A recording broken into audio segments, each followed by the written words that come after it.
Forward!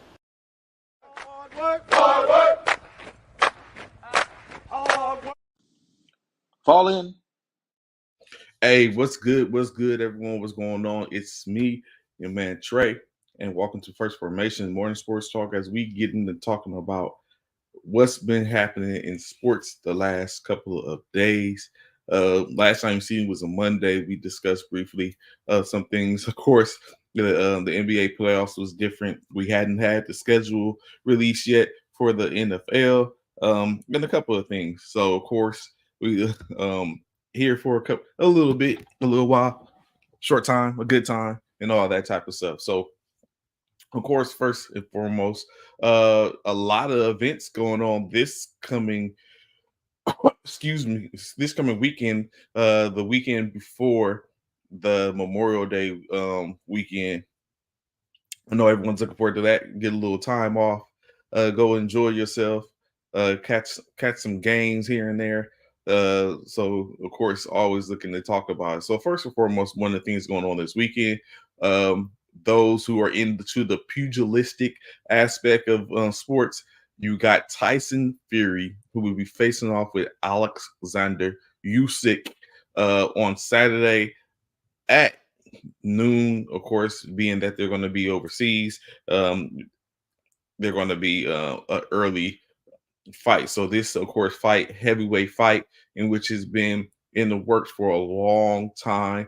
Will Tyson Fury continue to his reign and dominance of the heavyweight division undisputed, or does Alexander Usyk finally get an opportunity to slay that dragon and basically put him in his place, knock him off, and continue his reign, or start his reign as a top heavyweight prospect or contender or champion in the heavyweight boxing arena. So that's going on. So be sure to catch that. I know I'm going to catch it. I got enough time. It's just before I got to go into work, so I'll get a chance to check it out and see how it goes. Usyk actually is pretty undefeated when he fights in this time slot. So it's going to be interesting to see what Tyson Fury is able to enact in this situation. After a win or loss, do we see him basically ride off to the sunset and hang him up and continue, or does he continue to box? There's a lot to unpack this year, but we're going to be able to see. Interestingly, of course, what he said is Tyson Fury himself said he's looking forward to putting on the fight of the century. So we're going to see if we remember his first bout with Deontay Wilder, that was nothing short of spectacular with the knockdowns and the get-ups. And after that, of course, he went on to best Deontay Wilder in the next couple of fights. I know another fight that's coming up is going to be the Tyson versus Paul fight. I know people don't particularly take this fight seriously, but yet again, it is another fight that's going to be coming up out there. So you have plenty to watch over the next couple of months when it comes to boxing. MMA, of course, does this thing to the next two huge fights. I know where they welcome back a long time someone that's been out the game for a little bit. That in Conor McGregor, as I think he will be fighting in 303, I think it is. So of course, it's a lot to when it comes to boxing to take a look at that. Interestingly enough, I don't know for those who watch PGA, as we know, the PGA championships are going on right now, but the current world's number one, Scotty Scheffler, was arrested by Louisville Metro early in the morning after trying to drive into an entrance during the clubhouse. Arrested for a traffic incident. A fatal pedestrian fatality was, and he faces charges of second-degree assault on a police officer, third-degree criminal mischief, reckless driving, and disregarding traffic signals from an officer directing traffic. So, of course, I'm very sure he's going to bail out. Most likely, he's probably going to end up being late. I don't think he's going to be a complete scratch, but he's probably going to be play his holes late. Um, and I just I don't know if it's one of those situations to where um, high profile stars expect differently. I know there's a lot of out there when you take in consideration the other stuff in which some stars have athletes, high profile athletes have been involved in situations to where they have to admire admire the laws, pay attention to the laws, and continue to move and engage in certain ways. So in this aspect, Miss Scheffler basically did had his own wrongdoings and is being charged as he is arrested. Of course, more should come out on this story, um, but I'm very sure he'll get out. Oh well, maybe not. He might not get arraigned in time. He might miss the rest of this. The rest. Have to continue to follow to see what they're going to do in reference to it. To see how they're going to move forth with Scotty Scheffler and while he's supposed to be on the greens right now. So that's more to come. Um, where do we start? So we have NBA. You know what? Who has been following the WNBA? As we know, the WNBA just started its season off on Tuesday, this past Tuesday, in which a lot of the games have been played. Um, what do you think about what is going on, right? So one thing we can point out, right, in which I think when you unwrap it, it starts to a lot of stuff comes into play. The fact that Caitlin Clark is not having the best of a start when it comes to um, her rookie season. First game, she dropped 20 points versus the Connecticut Sun in a losing effort, 10 turnovers. Second game, which was just the other night, I think it was Thursday night. I'm sorry, it was last night. Second game, she drops 9 points. So that's 29 points in 2 games, 15-point average, not bad for a rookie, I guess. I think she was 2 for 7 from 3 pointer, but currently 0-2 as it looks. So when you look at it, right, we all know the hype, the hoopla in reference to Caitlin Clark coming into the league. I'm not going to say it's not due to her. The hype and the hoopla comes from the fact that she's not a good player. Like we just have to take that in consideration. But I wonder, is all this coming from the fact that she was an unprecedented scorer in the Women's National Collegiate Association? Like she's an all time leading scorer for men and women in college. So I guess that comes with something when especially when you take in consideration that she has been in two uh championships the last 2 years in which she has been basically placed uh I guess you say on a pedestal in a sense. Is it unfair when you take a look at what she's doing um and is not going as well as everyone would have thought? I mean, they're selling tickets still for the fever and everything, and she's not having the best of seasons. What's going on, CC? I got you look like you got something on your chest, man. I What's don't even going on? know. I'm assuming you talking about Caitlin Clark already. Yes, CC. Yes, the other CC Man, in the she a world. rookie. She a rookie, man. It's 2 games, Yeah, two, true three that. games. Like Yeah. she played some preseason games in 2 games. Like it's a rookie year. Like let her get acclimated. Now, my thing is um I heard you saying the unfair thing. I don't know what's unfair about it. Like if my Trump your man, that's the nature of the beast. Like Mhm. people like who they like, and people get mad because yo, you play a sport that's for fans. The fans want to see Caitlin Clark. You mad at that? Like it puts.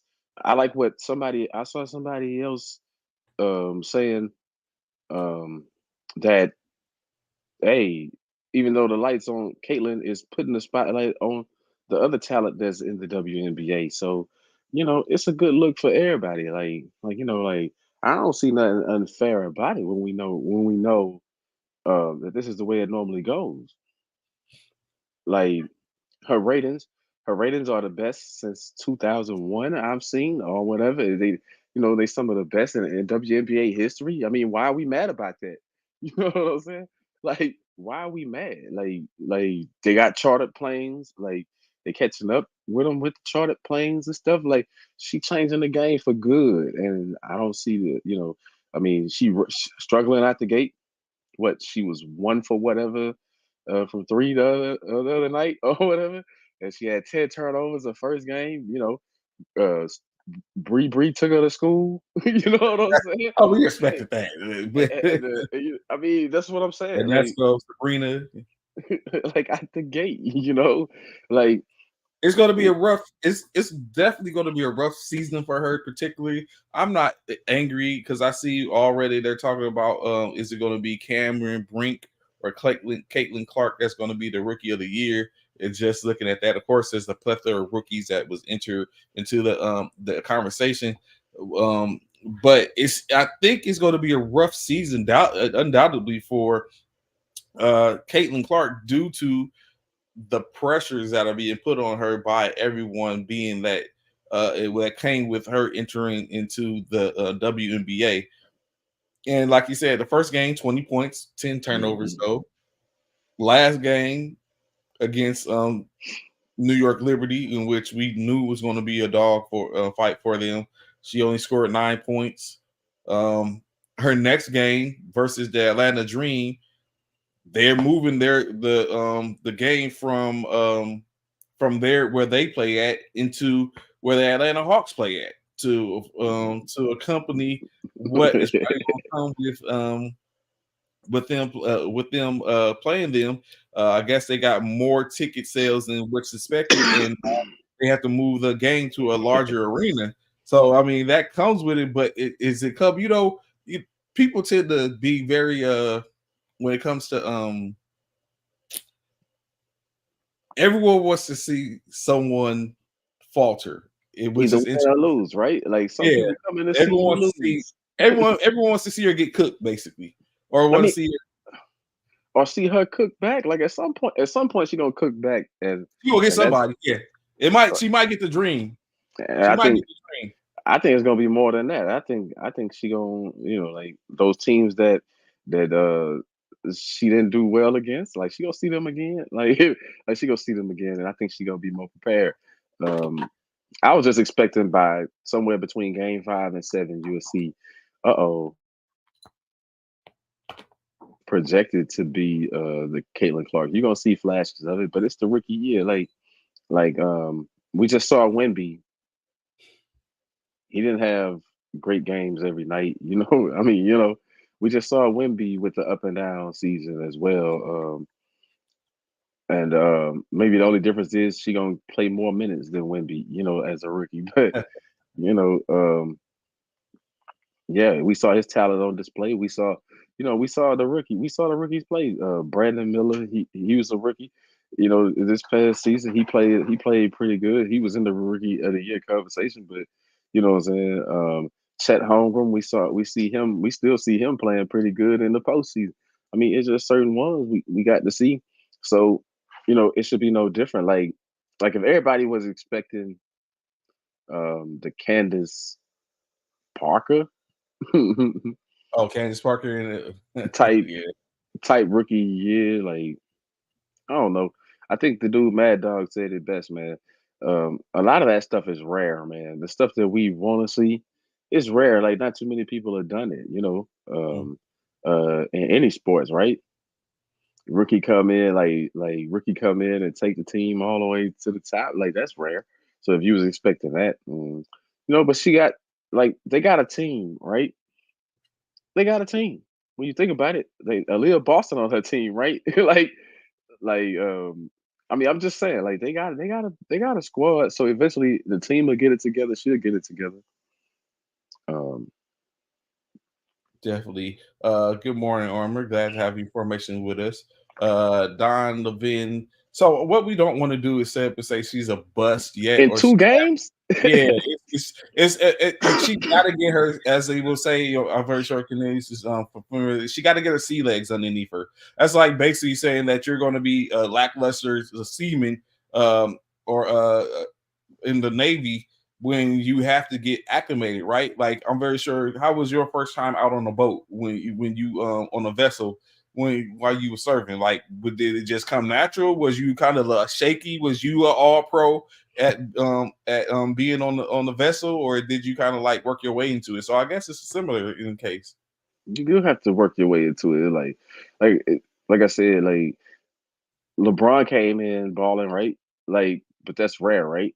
Like, how many Okay. rookies? How many rookies was in his class that didn't ball? You know what I'm saying? Like, you gotta feel it. Like if we was going off rookie seasons, would Dwayne Wade have been a legend like we thought he was gonna be? Because all the spotlight was on King James, right? Melo had a good career. As far as Hmm. career, he didn't win championships, but he had a good, solid career. Uh, play. So I'm just saying, like, it's not it's just 2 games. It's just 2 games. Still got 38 more to go before you can see what it turns out to be. Um, so I think she's gonna probably at some point. I don't think she's gonna probably be above average at least for this season once she starts to figure it out. And No, that's basically what it has to do. do you see the defense they plan on her? Have you seen any deep man? Doubling, Look, they yeah, doubling, they trapping, they doing all kinds of things running to her off the welcome spots. to Yeah, welcome her to the league and stuff like that. And then it's gonna be you know, rough. they putting bodies on her, they putting bigger, you know what I'm saying? Like they And so putting, you know, the interesting thing is, it's not like she's a what she's. It's not like she out there talking cash and be like, "Hey, I'm going to do this at the third in the NBA." She's coming into the league, and because of who she was in college, and because the media is hurling her as this top prospect and this savior to the league, it seems like everyone's taking offense to that, and they're going to and that's a show. good thing. It's called a competition. That's what you're supposed to. I wish that I want to put this out there. Okay. Let's put it so people. Let's put it this way. Like we've been talking recently, the rap beefs and stuff. We've been seeing, and they talking the big three, yada yada yada. Then it's Kendrick, and then it's Drake, or whatever, right? You know who should be offended? All the Every other rappers after rapper them. outside, All yeah. the little Darks, the 21 Savages, you know what I mean? The babies, the little baby. Ain't none of them saying nothing, right? And they should be the ones like, hold on, man, how y'all gonna skip a whole class of rappers? You know what I'm saying? Still talking about these OGs of the game being the big three. I mean, that's what Caitlin Clark is bringing. Like the way that these other rappers should be feeling about that is the way that these players are feeling about Caitlin Clark, and all the hype that she getting. They riding the hype. They understand that, hey, this is not only a marketing tool. We can all put our skills on display, and we can show the world what the WNBA is really about. Since now the spotlight is bigger than it's ever been in a while. Like you got to take advantage of that, and they capitalizing on it. Ain't nothing wrong with that. Yeah, Um, like Antonio say here. It was shout out Antonio. What's going on, fam? So it's saying they basically giving her the Lonzo Ball treatment, where everyone was, because he was talked about in his prowess and everything. Like everyone has to show him that it's, saying this is a league. Everyone is a top tier in this in these organizations. And it's going to, like I said, it's going to go on. I continue to watch and see how it's going to be, what's going to be the end state. Like you said, at some point she's going to cook somebody. It's going to be, she's going to have a game. She's going to have a coming out game to where it's going to be like, oh, everything she's done is has worked. I don't know what the over under on that is. Currently, she's going into her third game. The Fever are currently 0-2, in which doesn't bode well when you talk about this. Is like in which they're trying to get her together. I think she still tends to have her emotions tend to run wild still for the most part, in which he has to get under control. I know Aaliyah Boston was coaching to try and tell her like, hey, let it go, what she was going through after that first game where she didn't have the best of quarters. All those turnovers kind of like overshadowed that, because I mean she dropped 20 in state. She dropped 20, although it was the game got away for her. But when they start playing these top tier talents, Like we just seen what happened to them, and we saw what Liberty, the New York Liberty did. Um, she still got to face Tarazi at some point. And so it's probably gonna get worse before it gets better, but and Instate is gonna help to do it. He called him a bus. Lonzo, all of injuries. I am disappointed in the Ball family though, because I thought they was gonna make a bigger splash as much noise as their daddy talked. I thought, you know what I mean. But so far, all we've seen from both of them is injuries. Like we really haven't seen the Ball brothers ball yet. We saw glimpses of Lonzo when he played, but glimpses of Lamelo even, like his rookie season or whatever. But since then, it's just been injury after injury. So I guess you just don't know about the Ball brothers. Um, and remember, Trey, we talked about that Diana Taurasi situation, and we knew she was right. We knew that they was gonna Yeah. come after Oh her. yeah, without a Yo, doubt. she She step said up. We, she spoke her you truth. She spoke what was true. It was her. we It was her at one point. right. And we She know was a rookie Diane like Taurasi is that a little too. more brash. She's a little more brash than Caitlyn. So Diane Taurasi had to get her bumps and bruises. Yeah, she was a phenom coming at. So she know the pressure. But it's gonna be more after Caitlin Clark that's gonna experience that same pressure. You know, it's just like we are, and the biggest thing that we have to realize is that we all know what happens when you go to the worst teams in the league. Like it's it's never gonna be easy. So making those, What happens when going you're from winning and that's the trade starting to off to being the number lose. one pick. I mean, but that's like we've seen this before so many times. So I ain't gonna call her a bust just yet. We gonna sit back and see because I actually think she gonna ball out at some point. Oh yeah, definitely. So I guess what I'm saying Donovan and Antonio have made the segue for where we're gonna go from here with NBA. Antonio said, as a Bulls fan, let's forget Lonzo. It's just one thing. After going with after Stephen A. calling him out, he was doing squats by the pool, and then we ain't seen nothing from him since. Before we get deep into the NBA and the playoffs, do you think we see Lonzo this year?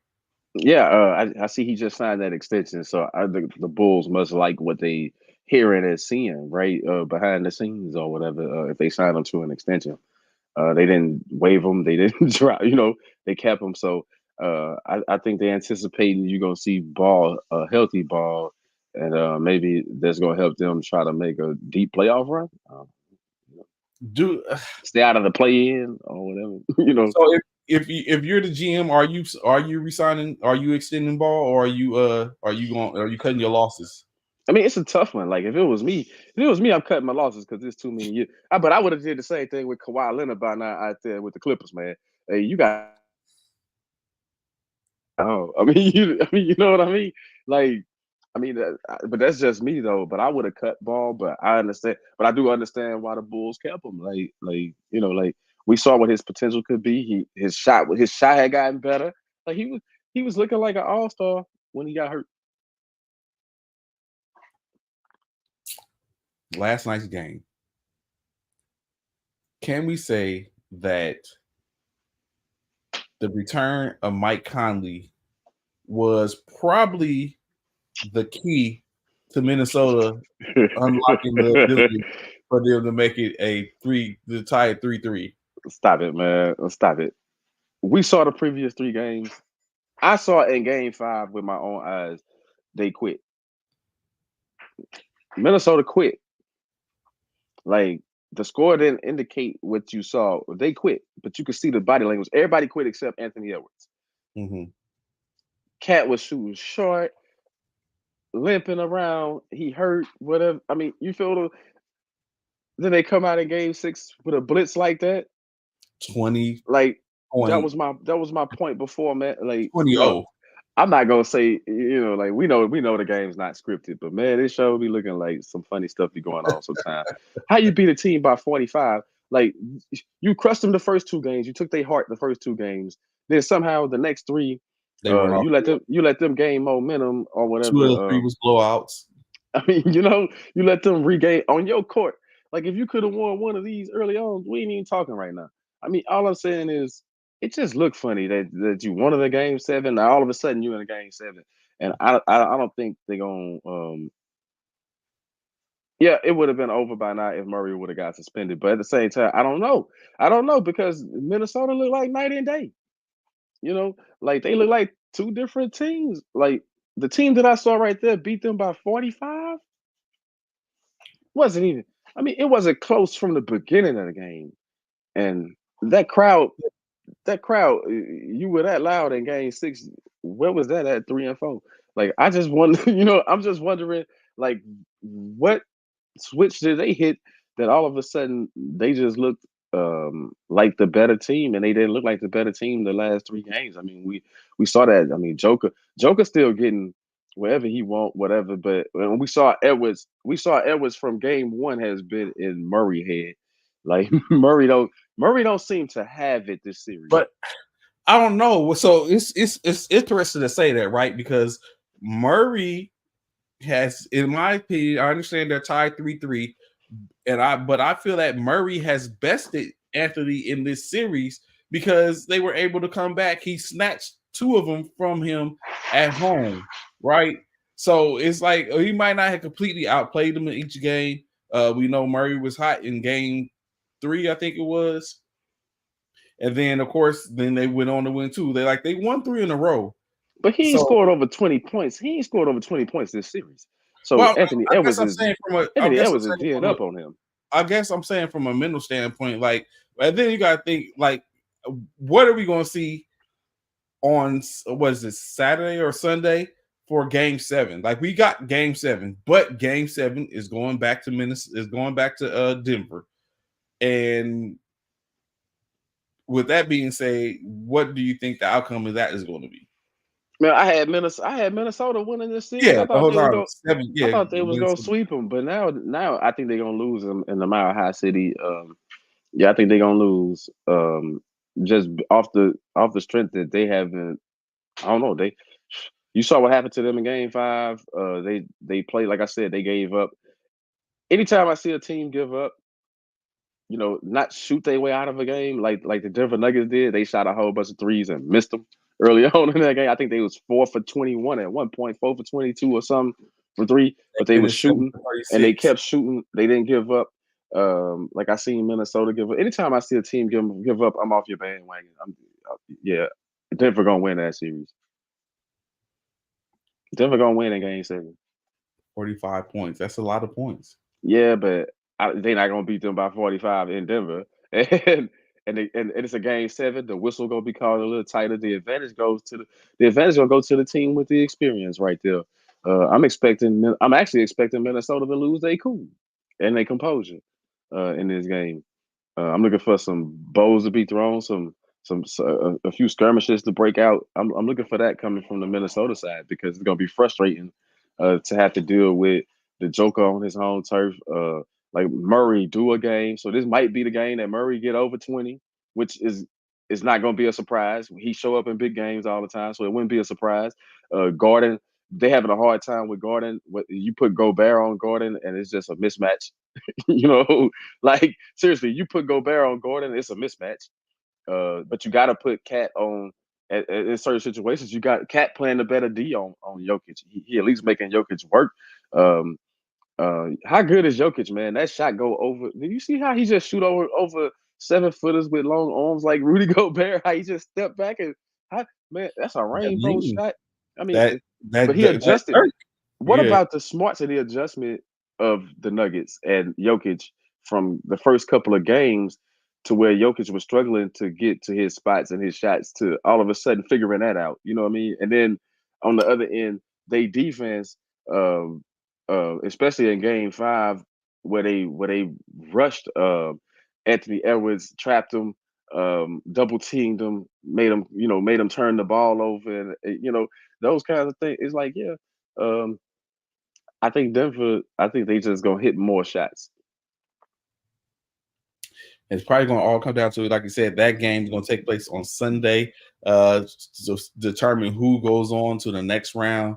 Additionally, depending on what happens on Saturday night, they may or may not be joining the Mavericks, in which we'll get to in a second. But for tonight, the Knicks and Pacers. Knicks currently up 3-2. Um, do you think the Knicks close it out tonight, or do you think we'll see a game seven? That's a toss up, right? But I'm leaning towards the Knicks winning that game, but it's not a surprise if Indiana takes care of home, just because the Knicks might be resting a little bit, man. Like, I think it's gonna go this way. If the Knicks are in the game early, is it's gonna be a competitive game to the end, right? But if it gets away from them early, then I expect them to get some rest for a game set. Like, like they undermanned. I expect them to take advantage of the rest. But if they feel like they can pounce, they gonna pounce. But like I said, if Indiana come out lighting them up, then we'll see Thibodeau make the wise decision and say, hey, you know what, we go play for this game seven. No need in getting Bronson more injured in a game that you're not gonna win. So I think it's just gonna depends on how close the Knicks keep the game uh, on that outcome of that game. So, of course, going on because we won't be around on Saturday. You have Game 6 with the Thunder and the Mavericks. As we stated before, Kyrie Irving is the only player from his era, only superstar from his era of ball playing that is still in the playoffs. Do you think that he continues to run deeper into the playoffs and being the other team to represent for the Western Conference in the Western Conference Finals as they look to play the Thunder on Saturday? Excuse me, on Saturday uh, at 7 o'clock. Is it Thunders or Maverick in your opinion? Um,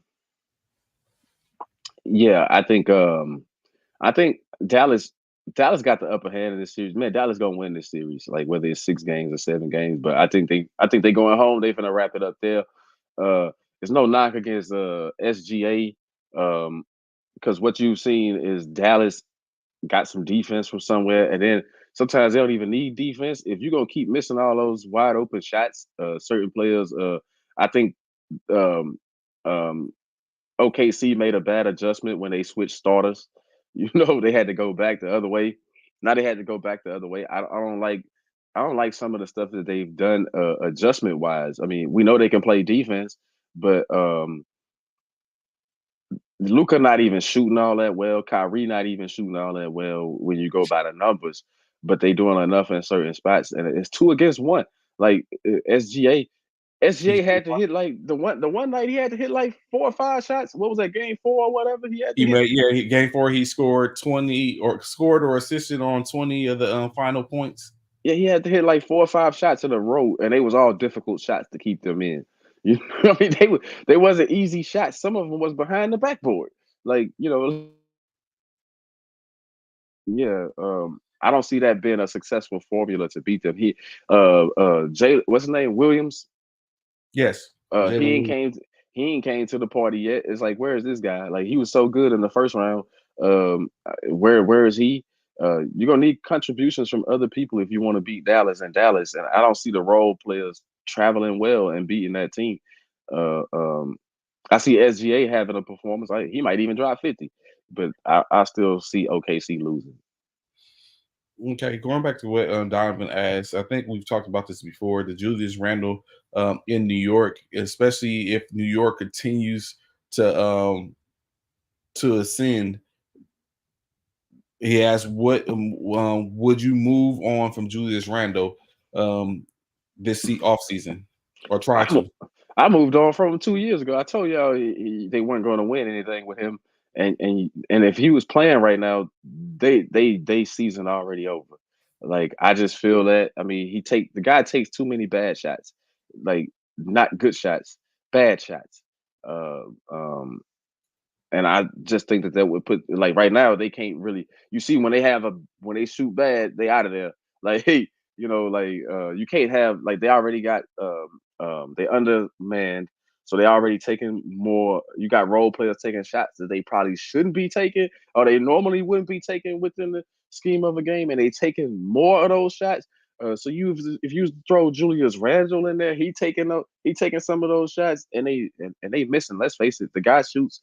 I don't know, like, He shoots like right at 30% from three, and he want to shoot a lot of threes. I think it just kills what they got going on. Um, so and they doing well without him. Look, they making moves. They're about to advance without him. Like they finna be Eastern Conference Finals within the next game or two. You know what I mean? So because I still think the Knicks gonna win. So hey, we can do that without you. What do we need you for? Mm. So of I course, think okay, I'm gonna put this go out ahead. there. I think he'll be good. I think Julius Randle will be good somewhere else. I'm not saying he ain't got no game. I'm just saying that for what the Knicks look like right now, he would really mess up their chemistry right now. Even though they need bodies, you know what I mean? They need bodies, but I think he would mess up their chemistry right now. There's other places I think he a better fit. Like if Julius Randle was to some way somehow end up in a Phoenix uniform or something, man, like that'd be great for him. Like like that'd be a great spot for him. Mm. Get them out the West. So looking at it, right, the Celtics were able to thrash and move on from the as the Cavaliers. They fell to the Cavaliers fell to the Celtics, of course, without a Donovan Mitchell, Jared Allen, which I'm very sure was ended up being the difference in which the Celtics were able just to enact that next round, of course, going by what the predictions is, the Knicks potentially or the Pacers in any case. Do you think either one of these teams will have a chance to defeat the Celtics in a 7 game series in the Eastern Conference Finals? Yes, we know from history they gonna have a chance against these Celtics. We know the history of these Celtics. They've let one man teams beat them quite a bit, right? Like over the past few years, and not just one man, but like different. Like we saw it when they made it to the finals. Wiggins did them, man. Wiggins did them, right? Like it was Wiggins. It wasn't you was if It was Steph a step. had good games, but it wasn't Steph and Clay like you thought it would have been. It was Wiggins. Wiggins. So and then last year we saw what Jimmy Butler and company did. I mean, we've seen this from them time and time again. So and before that, you remember the LeBron and the Deladovas and whatever's beat. I mean, I'm just saying, like they got a history of letting lower tier teams. Like when you look on paper, the Boston Celtics are way up here. The other teams are here, but we always see that they even. I maybe this year for me, I just want to know what you think about that. Do you think this year is going to be that year where the Celtics show you what they've learned? They got a little bit, they put a couple of better pieces with what they got. Um, they role players are playing better. White playing better. Horford playing better. Pritchard all the way around the role players have stepped up their game, right? Um, but do you think that that's or is it gonna be the same Celtics with like I think Jalen Brunson can beat them. I don't think the Pacers can beat them, but I think Jalen Brunson and the Knicks can beat them. I think from what we know, just like you stated, from what we know about the Celtics in the past, I don't know if they've gotten over that hump yet because you're gonna take in consideration when you look at it, like how they got to where they are. They had Porzingis, he's gone. They've had an opportunity to kind of like enact, I mean, or like recover and kind of like play without him. But like you said, every round for the most part, the competition gets a little stiffer. So I believe, like you said, the Pacers. I mean, I believe that the Knicks can beat them. Um, hell, I think the Pacers have an opportunity as well if they get them in a situation to where they excuse me. I think the Pacers, if they get them into a situation, they have have an option as well. And then in state, whomever comes out of the West, especially particularly in the Minnesota Denver game, is going to be probably the one that's going to has an opportunity as well. I think the easiest of it would be for the Celtics would be if you got Dallas or OKC in the playoffs. I think they now we can sit up and say the Celtics are probably going to hoist another banner if they was to get one of them. Probably Indiana as well, but I think right now their kryptonite it would be the Knicks, the Nuggets, or the Timberwolves. And even honestly, the Timberwolves they might give problems as well because they're still budding, and I don't think they've completely got that cohesion that they need to be champions against a what could be a Celtic team. I think, yeah, for me, the Celtics. My problem with them is that they still a jump shooting team. Um, Even when we know that they can play better ball with ball movement and stuff, they go back to being a jump shooting team. Like the games that they've lost this playoffs, this postseason, they ain't lost many, but the ones they lost is because of how horrible they shot from three. And it's like if you run them off that 3 point line, then it's like they don't want to take advantage of all these skill sets. That's what scares me about the Celtics is that they always holding something back. It's like when it's time to go all out, it's time to go all out. Like stop holding stuff back. Like they should be running teams off the floor. But even if you win every game by 1 point, even if all the games are competitive and you sweep the next round, I mean that's what's supposed to be expected of the Celtics. Like you can have competitive games and win them all. So when we last left the conversation last week, earlier this week, we was talking about the NBA combine. Interestingly enough, one of the topics in which has been out there that of a certain superstar's offspring has been playing lights out for the most part, showing that he might belong 6'1" Bronny James has been showing that he might actually be a formidable player in the league. After seeing the numbers and hearing everything, where do you think Bronny James might be going? We last spoke about he may be undrafted, second round or something like that. Even still to the Lakers, do you think that's a possibility still? I don't know. I mean, the way the buzz is, I think it's teams that pick before the Lakers that pick Bronny up. Uh, Bronny gonna make a squad, regardless of how we feel about it, regardless of how you look at it, whether it's nepotism, favoritism. However, he got there to the combine, he taking advantage of the situation, and you can't fault him for that. And none of this is Bronny's fault, by the way.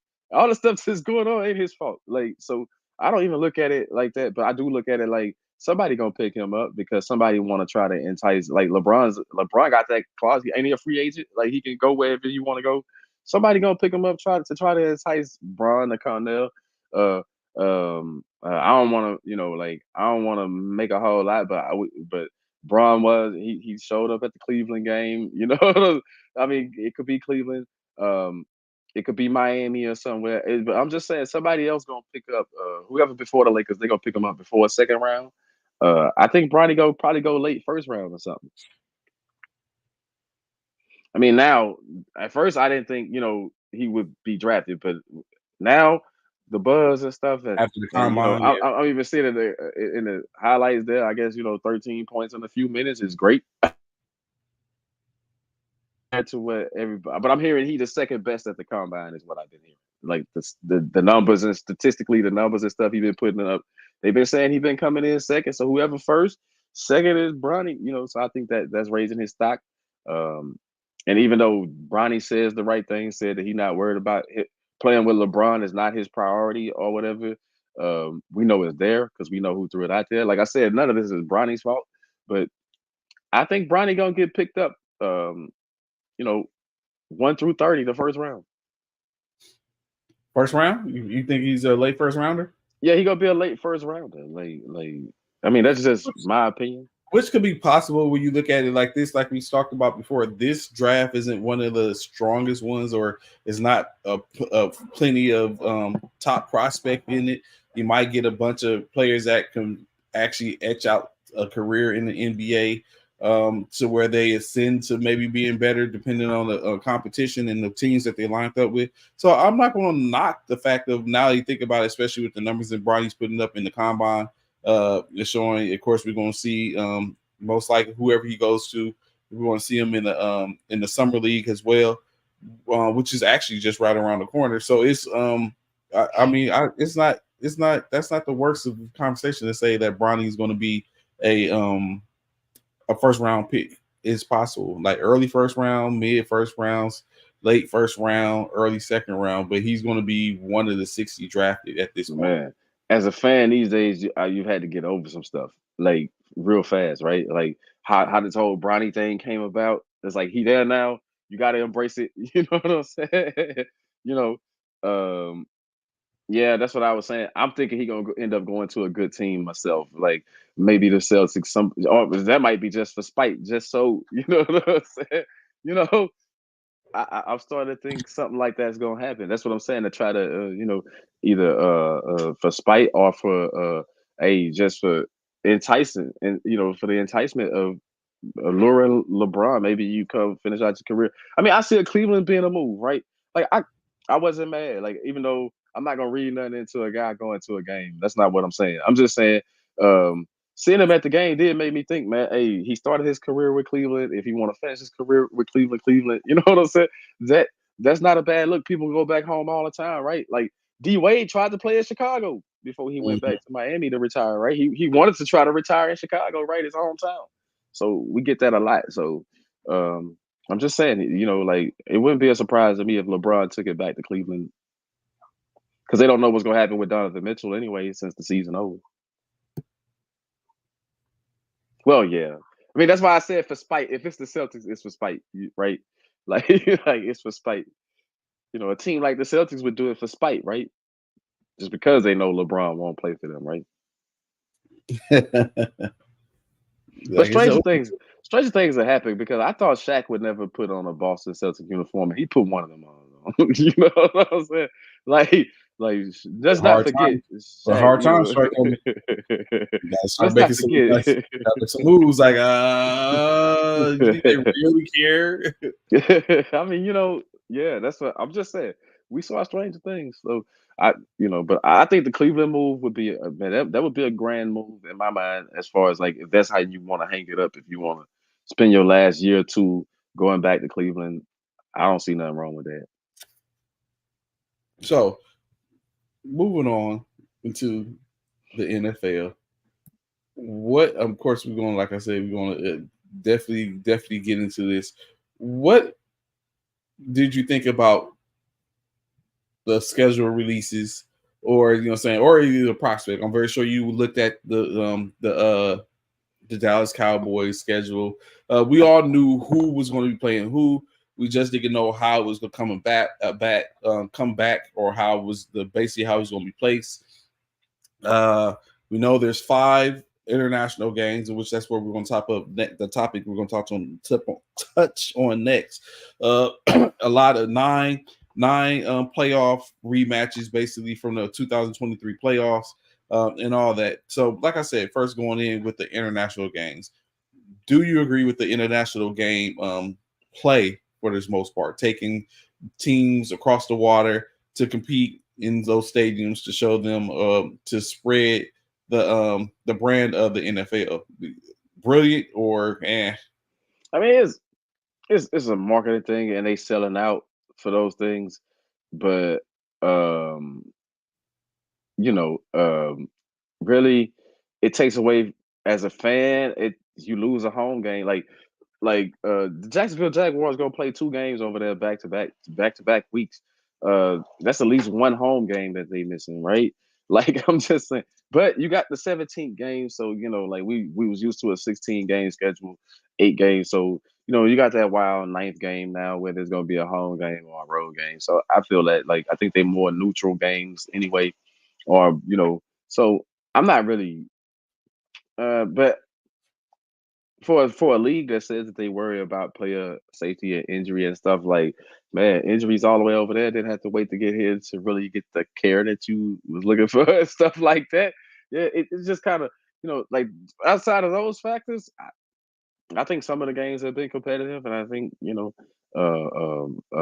think it's helping the NFL in the long run. But like me as a fan, you can play all the games right here in the states, and like you ain't never got to go over there as far as I'm concerned. But that's where they at with it now. Like everything's on the global scale. So So, of course, we talk about Brazil. The first game, week 1, you have a game in Brazil, not thought of initially. That's going to be the Green Bay Packers against the Philadelphia Eagles. 3 games in London, 2 in Tottenham's Spurs Stadium, the other in Wembley Stadium, which is going to put the Jets Yep. against the Cowboys. What There Donovan we said. go already. So we gonna get into that. Give it just hold up for a second, Donovan. Hold up, just hold up for a second. Hold up for a second.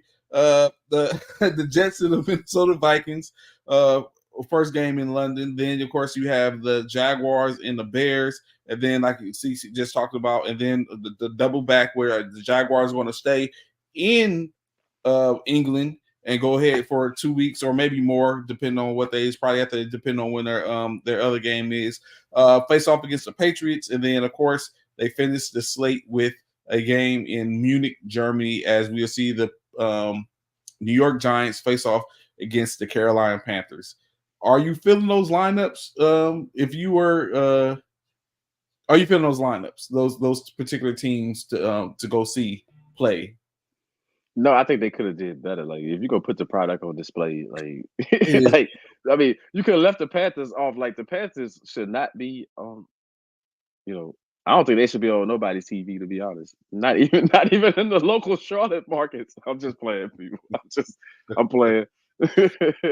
I'm playing, but but what I did notice is that if you watch those games, um big ups to the European fans. Big up to the European fans. They wear every like they wearing every jersey. So I think that's like so you got fans of every team. So they wearing every jersey. I saw Lion fans. I think at a Patriot game, like you know what I mean. Like it was a Dolphins Patriots, and I saw a lot of Lion fans and a lot of Ram fans. Right, there was a lot of Mhm. Ram fans and yeah, at that Dolphin game, you didn't see really many Dolphin fans or Patriot fans per se, but you did see a lot of, you know, but you did see, so I think it's good. I think you go see some competitive. Like I said, those games have been competitive. They've been more competitive than a lot of the Thursday night games, in my opinion. In which it comes to be seen. He say, "Man, he a fool for that one, bro." Just so shout out to the Carolina Panthers. Come Uh, on, man. Stop, Trey. Did they have 45-cent tickets? I'm never getting over that. Wasn't it 45-cent tickets? it was a 45 cent. I It mean, was like 45 cents tickets or whatever, right? This some past money is season. better than no money. I'm just saying. They were selling tickets for 45 cents. Like they weren't even selling it for 50 cents. I'm just saying. I'm just saying. So of course, if you take a look at the NFL.com, they do have a what they see as a win total for the season. So what of course throughout the course of saying as leading up to the season, we're going to do our own, take a look at some of these teams and figure out a win loss when you think about it. But just for the sake of conversation and saying content, we will sit up and talk about the you say might as well give Exactly. That's what I was saying. Like Hey, that's what they used to do with the Los Angeles Clippers on tickets when I was growing up. Like you go to a gas station and they'd be right there. That's like, almost like the circus, because there's Ringling Brother Bottom and Betty Circus, and then you had Circus Vargas in California. So the Circus Vargas tickets would be at stores. So it was like, and then Ringling Brother Bottoms and Babies is sold on Ticketmaster. Um, but of course, first up in that, looking at the the top tier teams, in which I guess you could say, out the gate, they're talking about the Kansas City Chiefs potentially 11 loss wins this year. In which, let me see, which we they only was do it. 11-6. What they 11-6 this past season. So yeah, Was I it can see 11 that. 6? Is that Yep. where they at? Yep. They were Where they 11 were? and 6. So of course, week one, they're in at Jacksonville. Uh, So a lot of this is going to be predicated. I get what they're saying, but a lot of this, in my opinion, is going to be predicated on who is Kansas City going to have. Like we cannot continue. And I don't care. Y'all can say it's hate or whatever like that. We cannot continue to believe that that Patrick Mahomes is going to through There you every go. game. There It's you go. not. I'm not. I'm just not going to. Like In the regular defense season, he doesn't have to do it is every what won game. them the Super Bowl. In the regular season, he doesn't have to do it every game. He just has to do it 10 or 11 games. That's been good enough to get them in the playoffs. That won a division. You know, like yo, they they stuck up the field a lot of those games. When they played Jacksonville last, they squeaked out that win, right? Or did Jacksonville beat them? It was a close game. I think Kansas City won it in the end or something, but it was like an ugly game. Like it was an ugly game for them. So I'm not, you know, I'm not saying that other teams won't be competitive, man. It's gonna be a good year, but that's not too far fetched for them to win 11 games when we just saw them win 11 games with no receivers, and this year they got a better receiving core. They're going into this offseason with a better receiving core already than what they had, and they won a Super Bowl, you know, with that They won the with Super that Bowl because of mediocre defense. receiving core. They still got a mediocre receiving core. But it's better. It's a better mediocre receiving core than it was last year. Like, And they bro. might be without the top receiver from the last mediocre receiving core. I mean, I'm But I just mean, saying. it remains to be seen. What's going on, Coach Gerard? Glad to have information of I mean, this. I'm Chicago just doing saying, like, you know, big things. like it's gonna be tougher though because I'm expecting the Chargers to make a run at them, right? Mm-hmm. I'm expecting, and if the Broncos, if Peyton is for real, which I don't believe in, by the way, people, but I'm just saying, if Peyton is gonna deliver like he say, that division is gonna be tougher this year. We see with the Raiders trying. I just don't think they have enough on it So because they ain't got a quarterback. the division is looking like what we thought it was going to be last year. Like we thought they was Or going to the, or come the year through before, or a couple on of the year years ago. before. Yeah, Remember when everybody was talking that division was so tough? We might actually get that tough AFC West division now, where they actually gonna fight it out, and all those teams are not and whatever against like I think the Raiders had finally beat them last season after losing way too many. So um, so I'm just looking at it like that's not far fetched for the Chiefs.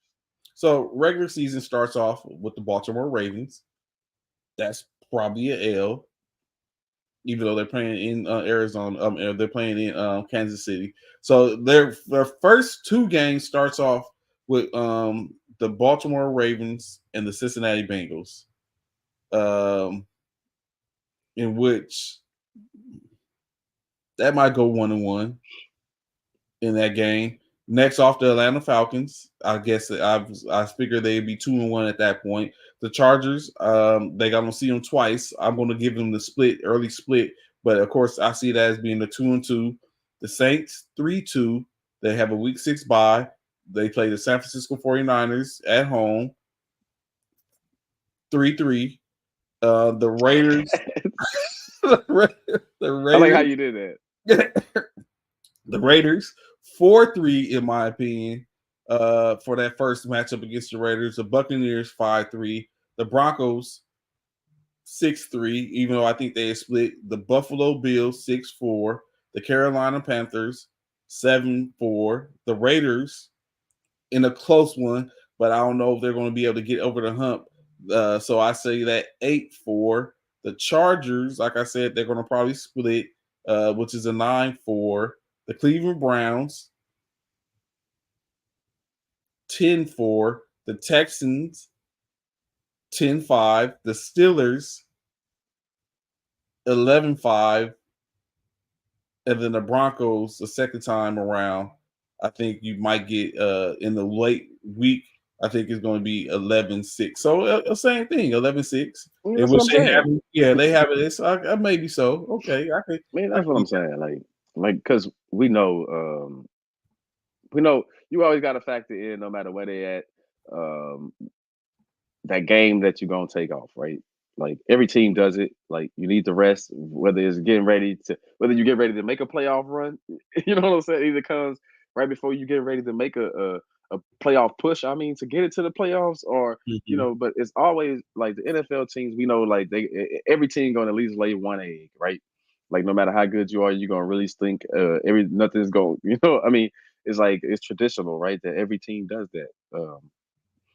So I don't expect it to be any different. Like I said, 11-6 got them a chip last year. So I think, you know, It won't get them um, that this year. I'm just letting y'all know ahead of time.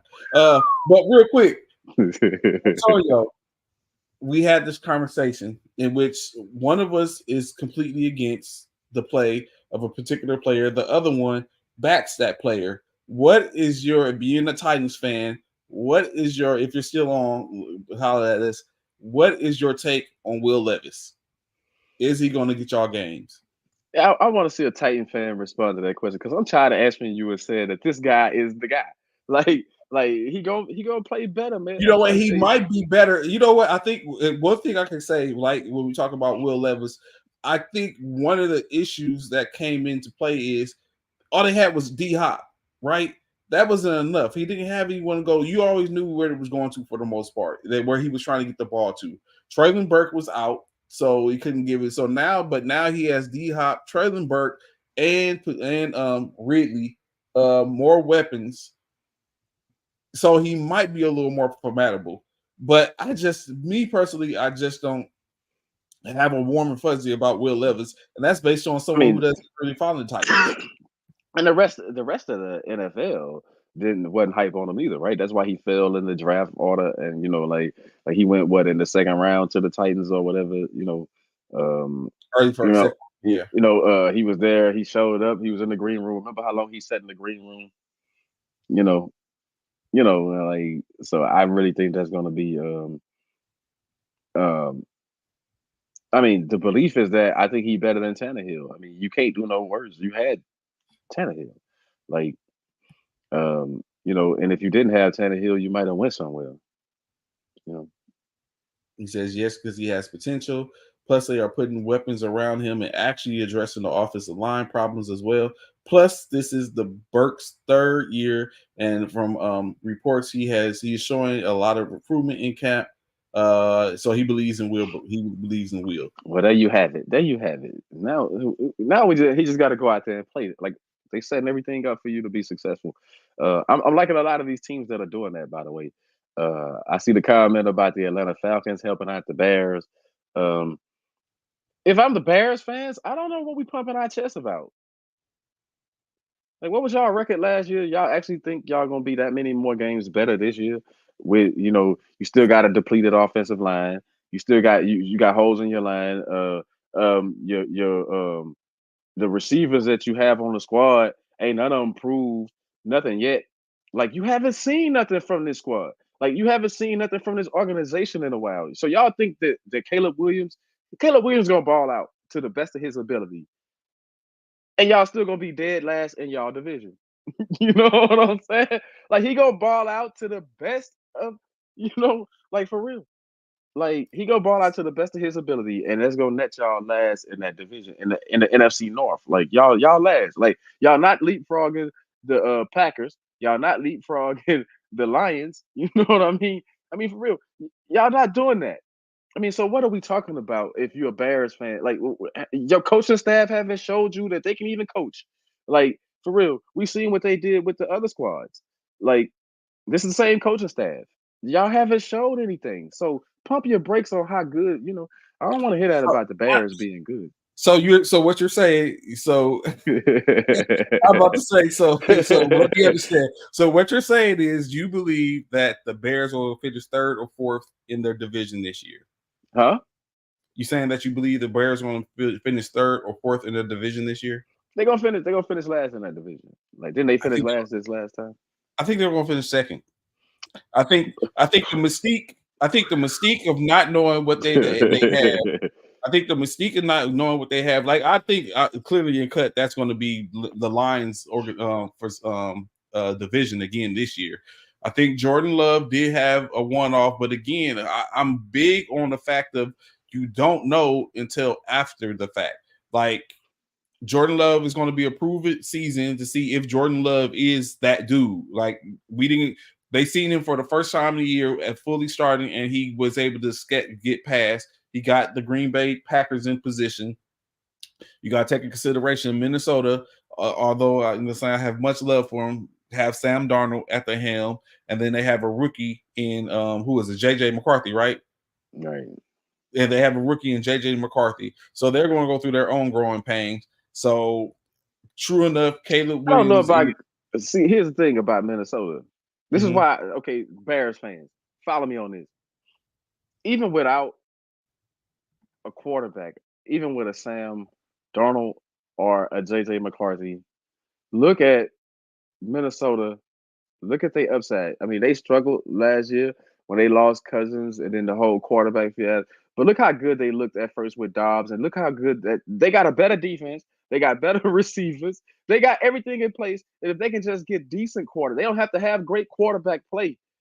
You're gonna have to Caleb Williams gonna have to play so phenomenal in order to leapfrog those other teams. Trade that I just don't see it happening. I see you finishing last just because of that. Like Minnesota, they don't have to have great quarter. They showed you that last. They showed glimpses of that last year that they don't have to have great quarterback play to win games. They got a better defense. They got better. Who on the Bears defense? What are we talking about? Like what are we raving about on the Bears defense? What are we hype about? Who they stopping? Like when the game's on the line, who they stopping? What they doing? Like seriously, like Minnesota, like I said, they can win with a mediocre quarterback. Caleb Williams is gonna have to play so phenomenal and so much weight on his shoulders that they gonna finish last in the division. Like, and there's no knock. 2, 3 years from now, well, let's revisit that same thing. Then we might be saying Caleb Williams turned them around. But this one season, I don't see it happening. Just this season.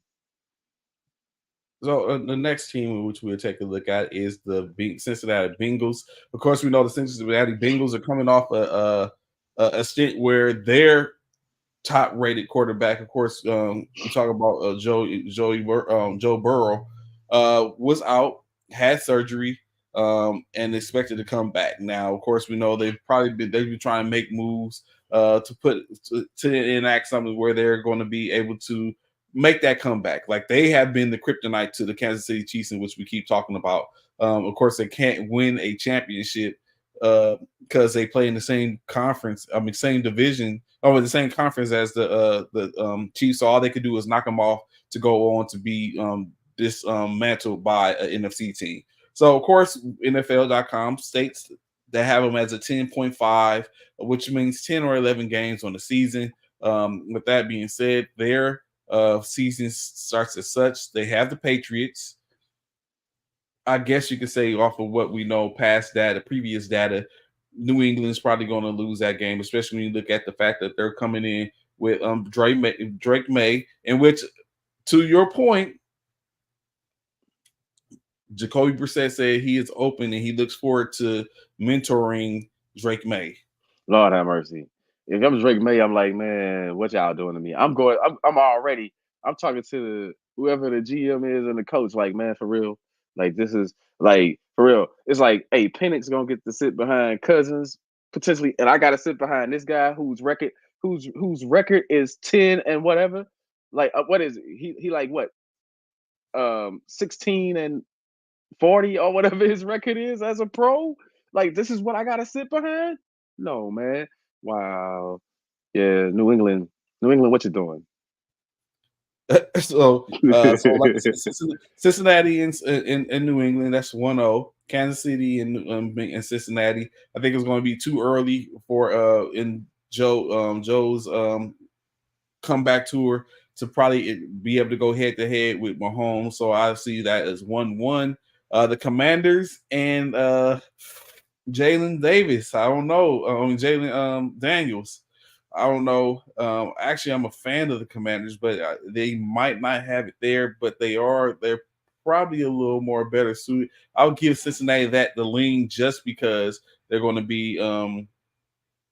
Joe Burrow has a little more experience, and they might have a little something by that time, by week 3. So that'd be a 2-1. The Carolina Panthers 4-1. At some point, Carolina's going to win a game. Baltimore Ravens 4-2.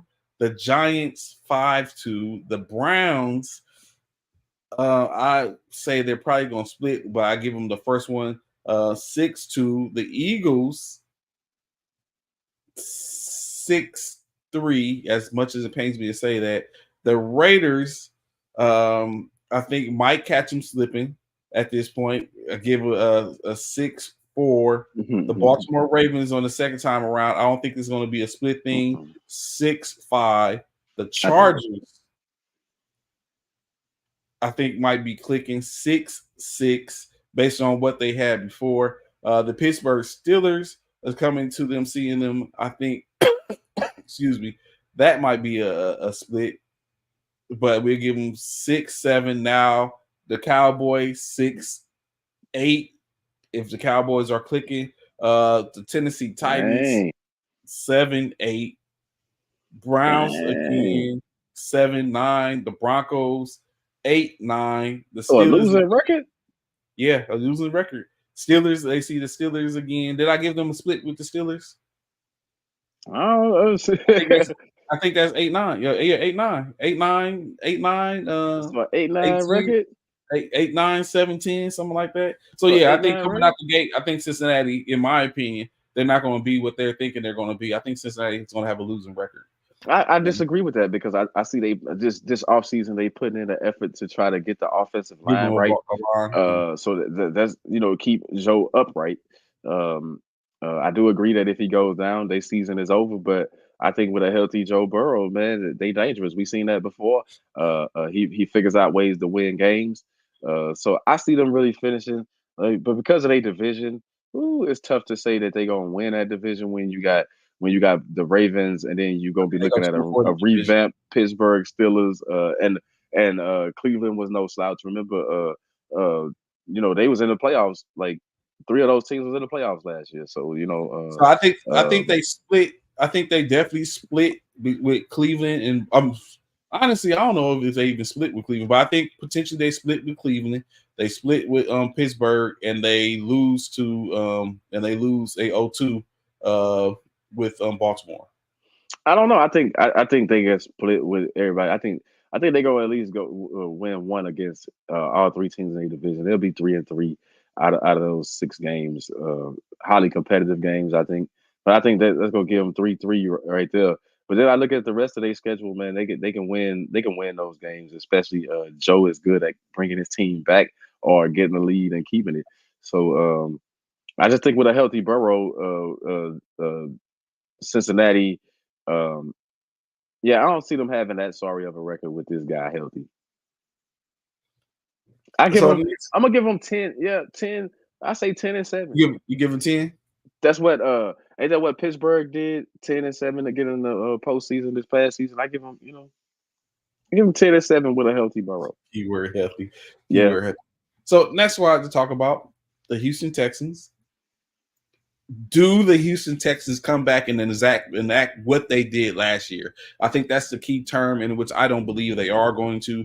Of course, just like everything else, we have an opportunity to see CJ Stroud, no different than even Puka Nakua, right? These are people who no one got a chance to look at initially, and now they're coming back, and you're seeing these people. I believe that there's going to definitely be a situation to where um, some of these teams with these players and stuff like that are going to be it's going to be a little bit different this time around, and we'll be able to determine if they are really that player based on this sophomore season. So of course the first one, like I said, is going to be Houston Texans. We got Daniel Hunter. Stephon Diggs is now there. Dalton Schultz has re-signed. CJ Stroud, of course, is back. um, They added some stuff. Of course, they bring Nico is back. Um, they get Tank Dale, Yeah. Stephen Core, he's back. So that is one of the highlights in that fact. The NFL.com is giving them 10 wins on the year. With that being said, out the gate, they get the Indianapolis Colts. Um, Being that it may be Anthony Richardson may just be coming back, I would give the Houston Texans the nod only because you might have an Anthony Richardson just coming back, and he won't be as effective as he initially was when he came in, especially coming off an injury. So and then we know CJ Stroud's coming off a good year, so it continue to give him They try. that momentum. Um, so I give them 1-0. Second second game against Chicago, in which he will be facing off against Caleb Williams and their receiving core. But I think because due to possibly a better defense, as you so eloquently pointed out, that they may be able to go 2-0, start off 2-0. So the Chicago Bears they're going to defeat the Bears. The third game, the Minnesota Vikings.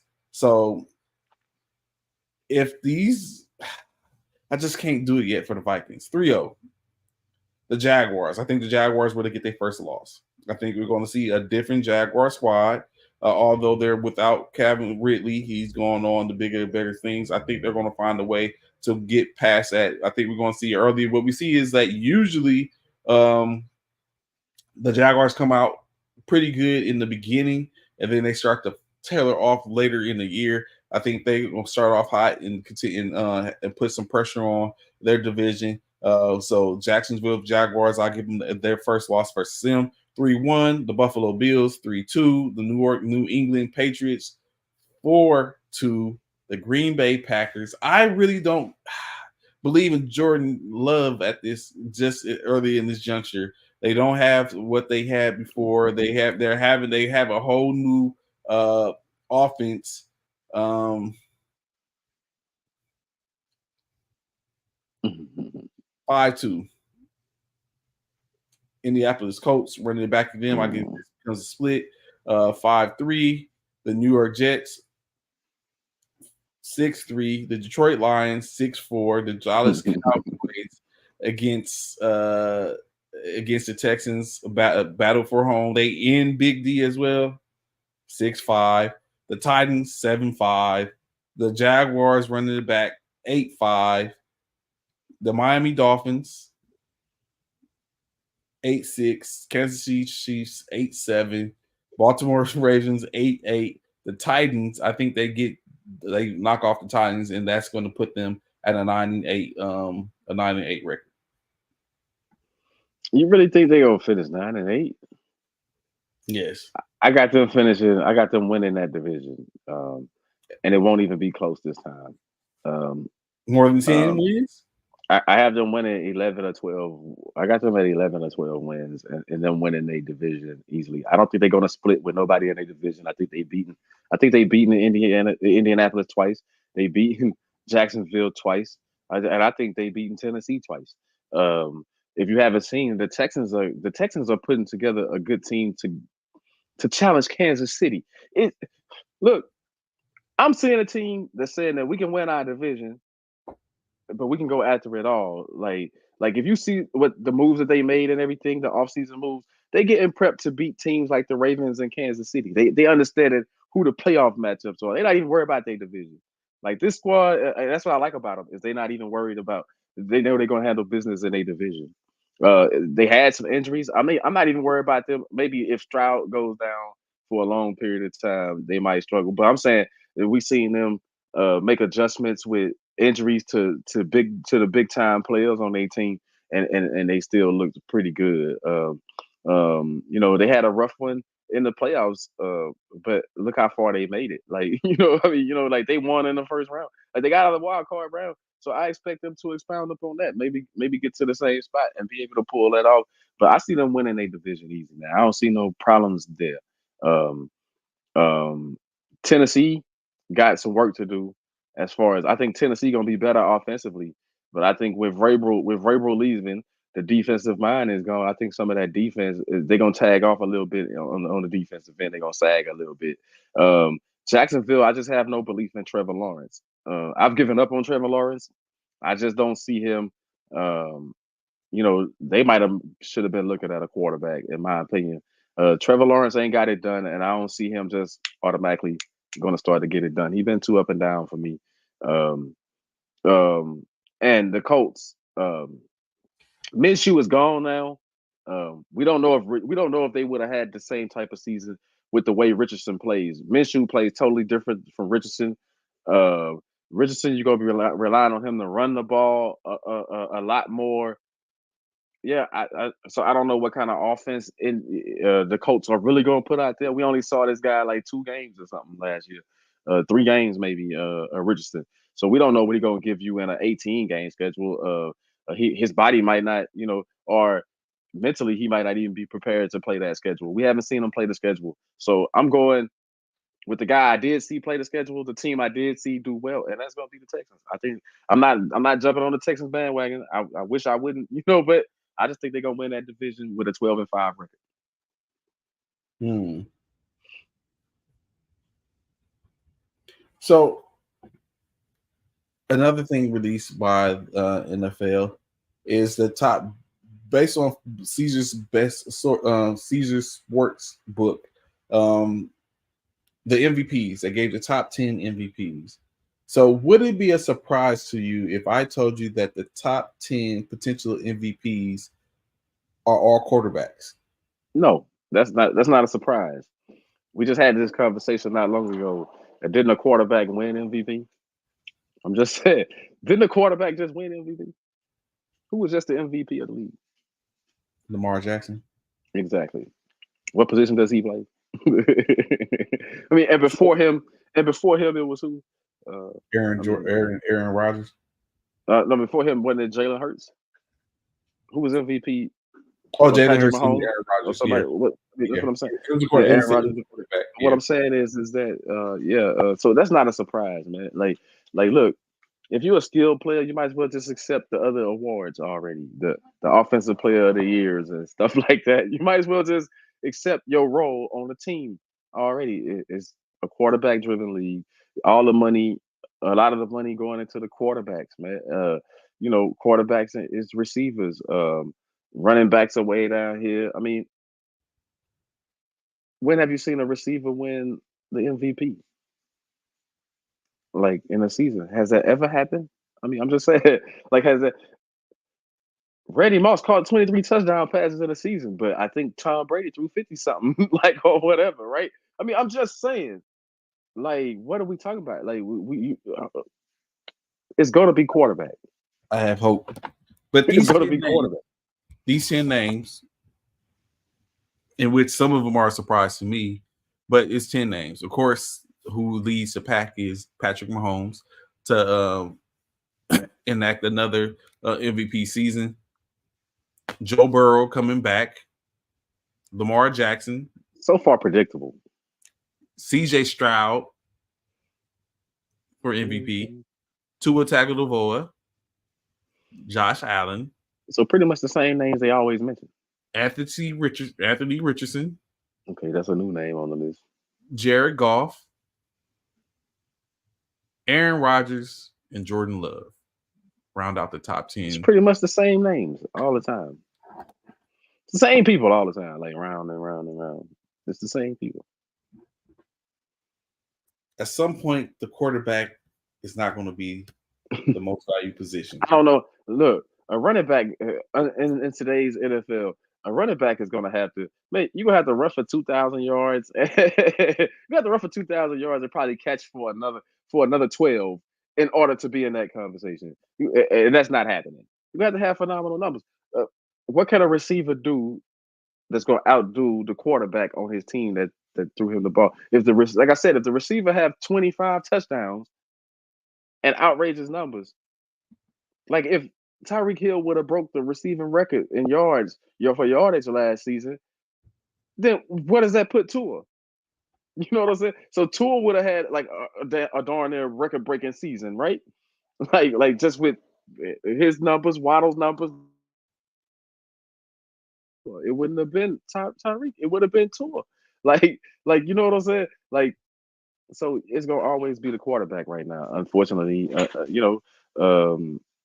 I remember when they used to pick running backs and stuff. Like one of the last running backs I can remember, like winning MVP was like what was the name? Sean Alexander that used to run for the Seattle Seahawks. LaDainian Tomlinson and stuff like that. Like, but the game was different then. Those dudes was carrying the ball 25, 30 times a game, Trey. You're just not getting that no more, man. Like, like you getting passes. But even then, it was still rare. It wasn't like, like Emmett and all them guys were winning that all the time. Like, you know what I'm saying? Like, no, it's always been quarterbacks. Go back to the Joe Montanas, the Elways, the Dan Marinos. It's always been quarterbacks. So it's nothing new. Everything evolves and changes. Not that, not that particular issue. Like we could beat up on it. Actually last year I thought it was the best chance for skilled players to get it in a long time, right? Yeah. I was just about to say that had the San Francisco 49ers beat the Baltimore Ravens, do you think Christian McCaffrey would have won the MVP? I think it would have been close, but I think so. Or I think prime? I think One of them. I think I think you would have had to consider him, but I think they would have gave it to Brock Purdy because only like I think they would have gave it to Purdy because he's the quarterback on the team. I think it would have been Purdy. Like no disrespect to McCaffrey. We know McCaffrey's a real dog out there on that field, man. So, but yeah, but we know what's the what right now. So yeah, you can be optimistic, but it's gonna take a lot to dethrone the quarterbacks right now. A whole lot. Hey, I see a defensive guy. Do you ever think a defensive guy is win the MVP? Like, cause I can see that happening before. You know, Yeah, I I think that's awful. I can see a TJ Watt winning it before we see any other skilled positions winning it, right? Like, yeah, I can see a TJ Watt or Miles Garrett or somebody winning it. Michael Parsons if he get his stuff together. You just slid that in there so elegantly. Thank Yeah, you. you throwing the 49ers in there talking about how they gonna be running over teams. Yeah, you did. You was like, oh, that's a win. You just gave the 49ers. Two people, like two You just just gave it. two people so But look, far. I I haven't even wanna looked at it. look, I'm trying to be as look. biased as I can. I haven't even You looked ain't at the even gotta 49ers. name the Cowboy schedule. I just want to answer whoever had put that up. Talk about we gonna finish what again? We gonna Oh, finish Donovan. 9-8 or 10 and dude. We've been 12-5 like the last 2-3 seasons. So I'm gonna hold the line and say that our worst gonna be 11-6. I don't see us dropping below that. I don't see us dropping below 11-6. You have to prove me wrong on that because we've been 12-5 and And I haven't looked at we've been y'all 12-5 and we sleep through games. You know what I'm saying? Like, I haven't looked at the Philadelphia Eagles schedule. I haven't looked at the 49ers schedule, nor have I looked at the Cowboys schedule because I'm trying to keep an unbiased. I I'm want to be sick have of a the clear Eagles. mind when I Which say. Which, by the way, if I didn't mention Jalen Hurts, would you have mentioned Jalen Hurts? I told you, and I told you last season, during the middle of last season, in 3 or 4 seasons, nobody gonna be mentioning Jalen Hurts, and it's already starting. Now they going back when they start talking about the top tier quarterbacks. You notice how Hurts ain't on that list no more. Do you notice? They didn't put Like, Burrow in there as a CJ Stroud, I mean, do you notice? Anthony Richardson. I told you that was gonna happen. But he probably gets back into the conversation when you take in consideration they added a huge running back to his repertoire. So is he's But probably going to Saquon get back. Barkley, look, they everybody riding a lot on the projections of Saquon Barkley. Like even last season, he missed some games with injury, man. This dude is injury prone and he missed games with injury. So I'm not expecting, well, all of a sudden we're going to expect him to play 18 games and he's going to be the savior of Philly. Hold your breath for that. So Hold your breath for I don't think he's going to play a full slate. But I do think when he does play, he's going to be a difference maker, whether he's getting the ball or not, because he's on. it. I think that's what's going to be. I think that's what's Look, going to be. let's get this whole Zeke thing out the way too. Look, nobody's thinking Zeke is going to do anything except for short yardage. He scored before he left. He scored 14 touchdowns in the red zone. He had 14 red zone touchdowns. That's all. That's what we was missing this past season. Red zone, putting the ball in the end zone, red zone. So he gonna help us at least right there.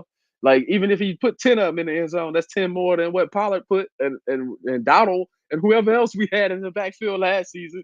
I mean, I'm just saying that's all we need Zeke for. We don't need Zeke to be like he 5 years younger. I mean, who needs that? So staying with running backs, even the Pittsburgh, as I see Donovan, he's a Pittsburgh Steelers fan. I don't know where he went wrong at, but so be it. Najee Harris. Well, we continue to have Here conversations we about go. Najee Harris. Najee Harris has committed to being a smaller back. So, from what we have seen about Najee Harris, he's a violent runner, right? And now he's so far since the season started, he's went from 242, which was his playing weight. He's currently at 235. Do you think this is going to be beneficial to Najee Harris? Yeah, I think so. I think that I told you that already. He was moving slow. It's gonna help him out quickness wise and hitting the hole. And hitting the hole. I told you he was slow through the hole. Warren beat him through the hole all day. That's what made the offense a little bit more dynamic. Um, I think that you still want him to be that bruiser runner, like so you can have that 1-2 punch that everybody's looking for and stuff like that. I mean, you got that in Pittsburgh, but I actually think that Najee Harris losing a little bit of weight, I think it's gonna help his game out And I think like I think now he can compete. I think gonna be, it's gonna make him compete with Warren a little bit. I will have to take a mental note of this. Fantasy football. Who you choosing, Warren or Najee? Oh, I'm taking Warren all day. You know, Mental. I'll have to make a mental note of that, just in case I'm picking before you. I'm taking Warren all day. Like you know what I'm saying, Warren. hmm With a quarterback like Russell Wilson, I'm projecting that's gonna be their starter. Uh, Coming out of the backfield, Warren gonna get a lot of catches. He gonna get a lot of catches. Like you could pretty much double the amount of catches. Whatever he caught last season, you can pretty much double that. Oh, it's all about for Warren. Check hmm downs. Yeah, because he gonna be on the field a lot third downs too, not just check downs, but actual routes to pick up first downs and stuff like that. I'm looking for him to have a real integral part of that offense. But Najee's in his last year, so of course this year he has to play. He has to be formidable this year. I ain't gonna say he got to play out of his mind. He just has to be able to show that he's still possible. He's still an able body to be to add to offense. And I mean, I guess we'll see how that comes out. It's unfortunate they didn't pick up his option. Uh, I wonder what's the mindset behind that, but we'll Yeah, see how they Najee didn't. ends up playing. He said, "I'll take Najee. He's the starter." I mean, I understand he's the starter, but sometimes it ain't where you start; it's where you finish. And like he like when you gonna see when Warren cooking, you are gonna see a whole lot of Najee on the bench. Um, just like you saw in some of the tougher games that some of the must win games when you saw Najee on the bench and you saw Warren in there carrying some of the load and catching those passes. They're gonna have to. There's no knock against Najee, man. It's just the way the game is played nowadays. If you want to compete, you got to have a running back that can do it all. The problem with Derrick Henry is that you've always had to bring in on the most crucial downs. You got to bring in another running back because he can't catch. You know what I'm saying? So you got to take your big talent off the field sometimes because they handicapped. That's no disrespect. That's just how the game is played. We've seen this forever. Teams used to have like the Dave Megas and stuff, the third down backs. Remember, New England used to have the third down backs, right? The Kevin Fox, the what's his name, Woodheads or The whatever. Whitehead, I yeah. mean, you know what I'm saying? Like, this is nothing uncommon. So there's no knock against Najee Harris. It's just the fact that Warren is going to get more chances to pop for scores, unless Pittsburgh live in the red zone. Then you're gonna see Najee Harris a lot more frequently. But when it's third and 8, who's on the field? Not Najee Harris. It's gonna be Warren, and you're gonna have a lot of third and 8s. Just saying. Like if history repeats itself, you're gonna have a lot of third and 8s. I mean, we gotta think they had a lot of third and eights because of the quarterbacking situation. They have a lot better of a quarterback situation right now. Maybe the same with their receiving core, not so much. Um, so we gonna see. It's definitely gonna see how it all plays out. hmm What was it? Something? Oh, I know what. Going back, right? In which, of course, like I said, throughout before you get to the season, we'll go through for all the teams, AFC, NFC, uh, their projections and everything. Of course, we got to look into consideration what's going on in their offseason. Teams, at some point, teams got to start releasing players to get underneath their projected 53-man roster, which of course opens up the door for other people to be picked up to get better, to get better uh, connections and better chemistries with the players. So all that's going to be end up coming to play. But going back towards the NBA, what do you think about the prospects of the NBA inside the NBA team being dismantled and broken up, as I believe NBC has or expected to win the battle for the NBA viewer rights? I think it's it's a sad thing, right? Because you don't picture them ever breaking up, but it's one of those things that you know all good things come to an end. They always say that, man. But you just didn't expect that's. I don't think it's gonna end like that. Like something else gonna happen. They'll probably do a podcast, or they might move over to NBC. I don't know what it looked like as far as whatever, but you know, um, I don't know, man. It's years. Like even at my age, it's like you basically grew up with this, you know, like especially Ernie Johnson, right? He been on that since the 1980s. Like I remember when it was him and hey, I remember when it was him and a bunch of white guys. I mean, Hmm. a lot of people might not even remember that. You know what I'm saying? Before Kenny Smith came, Kenny Smith was before Charles Barkley. You know what I'm saying? Like Yeah. Kenny Smith was before them, and it was like, whoa, they got Kenny Smith on this show. You know what I mean? And then Barkley, I mean, I don't know. They win all those Emmys and stuff. So I think when you win that many awards and you just that naturally you got that natural chemistry trait, that's gonna be hard to replace. Like, but I like the idea of the NBC coming back, the old school theme song. Bring the old school theme song back. I love it. No Marv Alberts. No, remember Marv Albert? He was that guy on NBC calling the side the play by plays in the games and stuff. So yeah, but that sucks for TNT, right? It does, or anyone for that most part. Well, It's TNT, you had a reign on it, right? Like you've had this locked up. Like I can't even imagine basketball not being on TNT. It's been that long. Can you imagine basketball not being on TNT? Like it's been that long. I mean, when you look at the changing of the guard, though, because even looking at the NFL and the viewership, or well, now you can catch games on Peacock, NBC, Prime, and all that. I think someone's now we starting to see YouTube broach into and Netflix broach into sports specific. So we're definitely Hulu. Hulu's has sports, like we're seeing all these streaming, and we're just seeing a changing of the guard to where people are cutting cables already, and so that makes more prominence for these businesses and these broadcasting and companies to go ahead to make a push for these organizations to for these games or these rights, and which is like okay exclusive to where as we see what is it they're paying NBC's potentially paying $2.5 billion for the rights.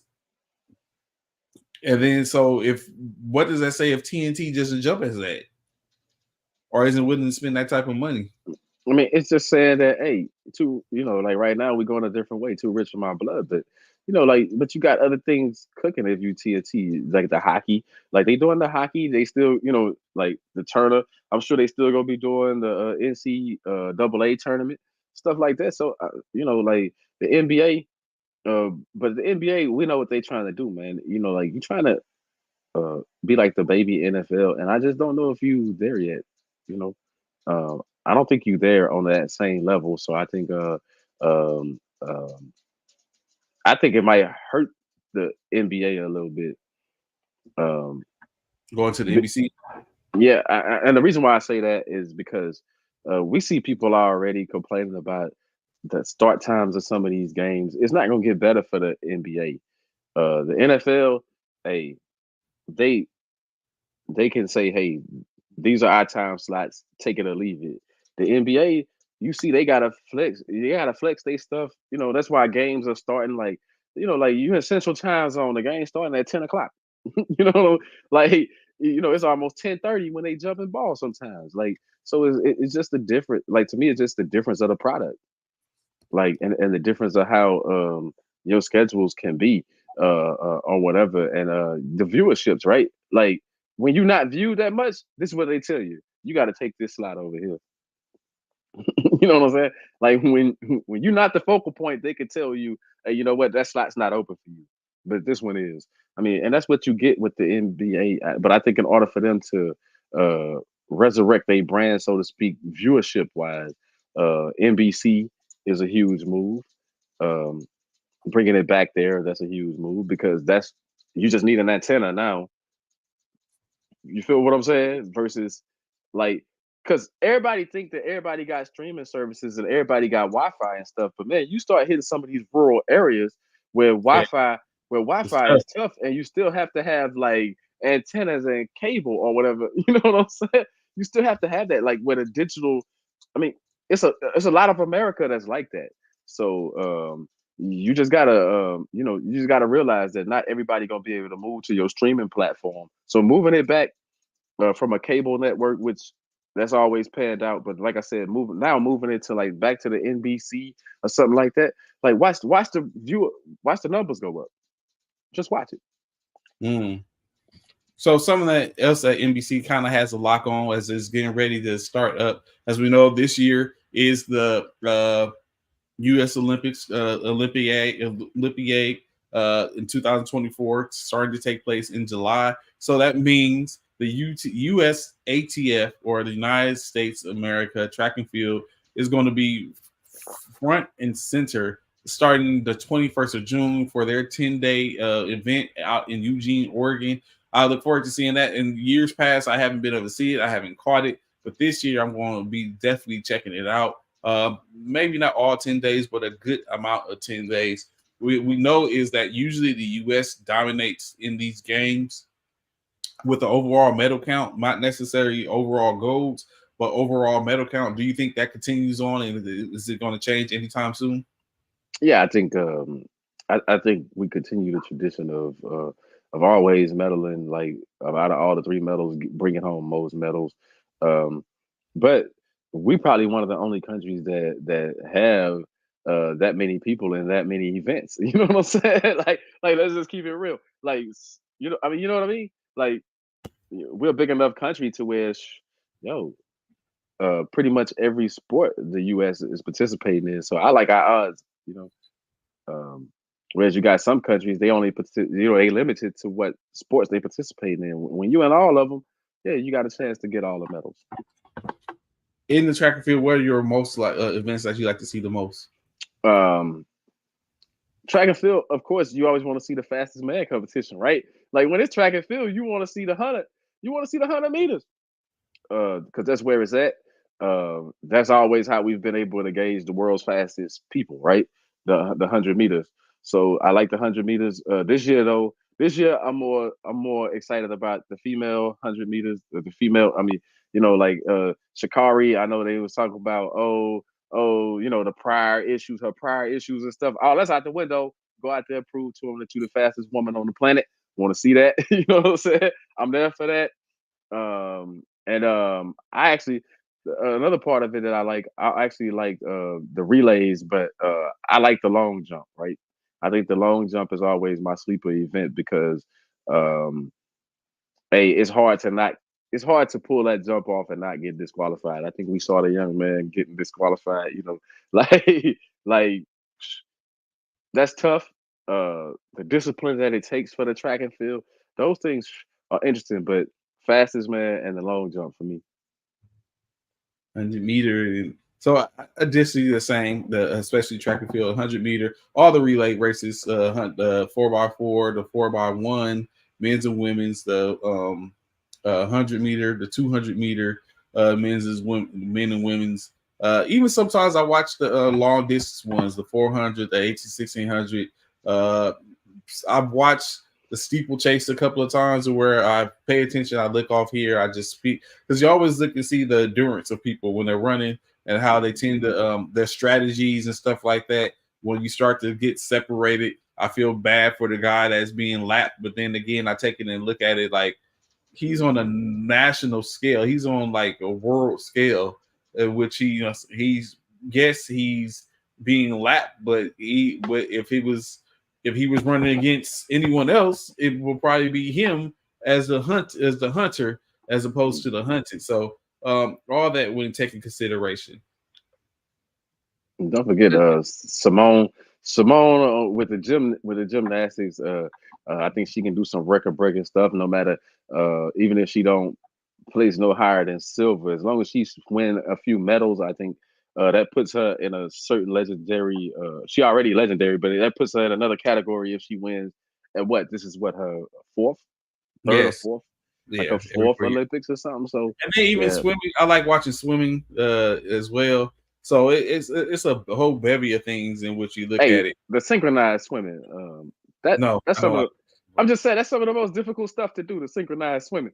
It's Like it's you don't crazy you think that's say that difficult? because they got the athletics. Like people always talk about like bruh, like or even water polo. Like they be going at it. Like, some of those things is like off the chain when you be looking at it. But you've been in the military a long time. You see some people they can't even march in step together, much less swim at the Swim at together. the same stroke at the same time.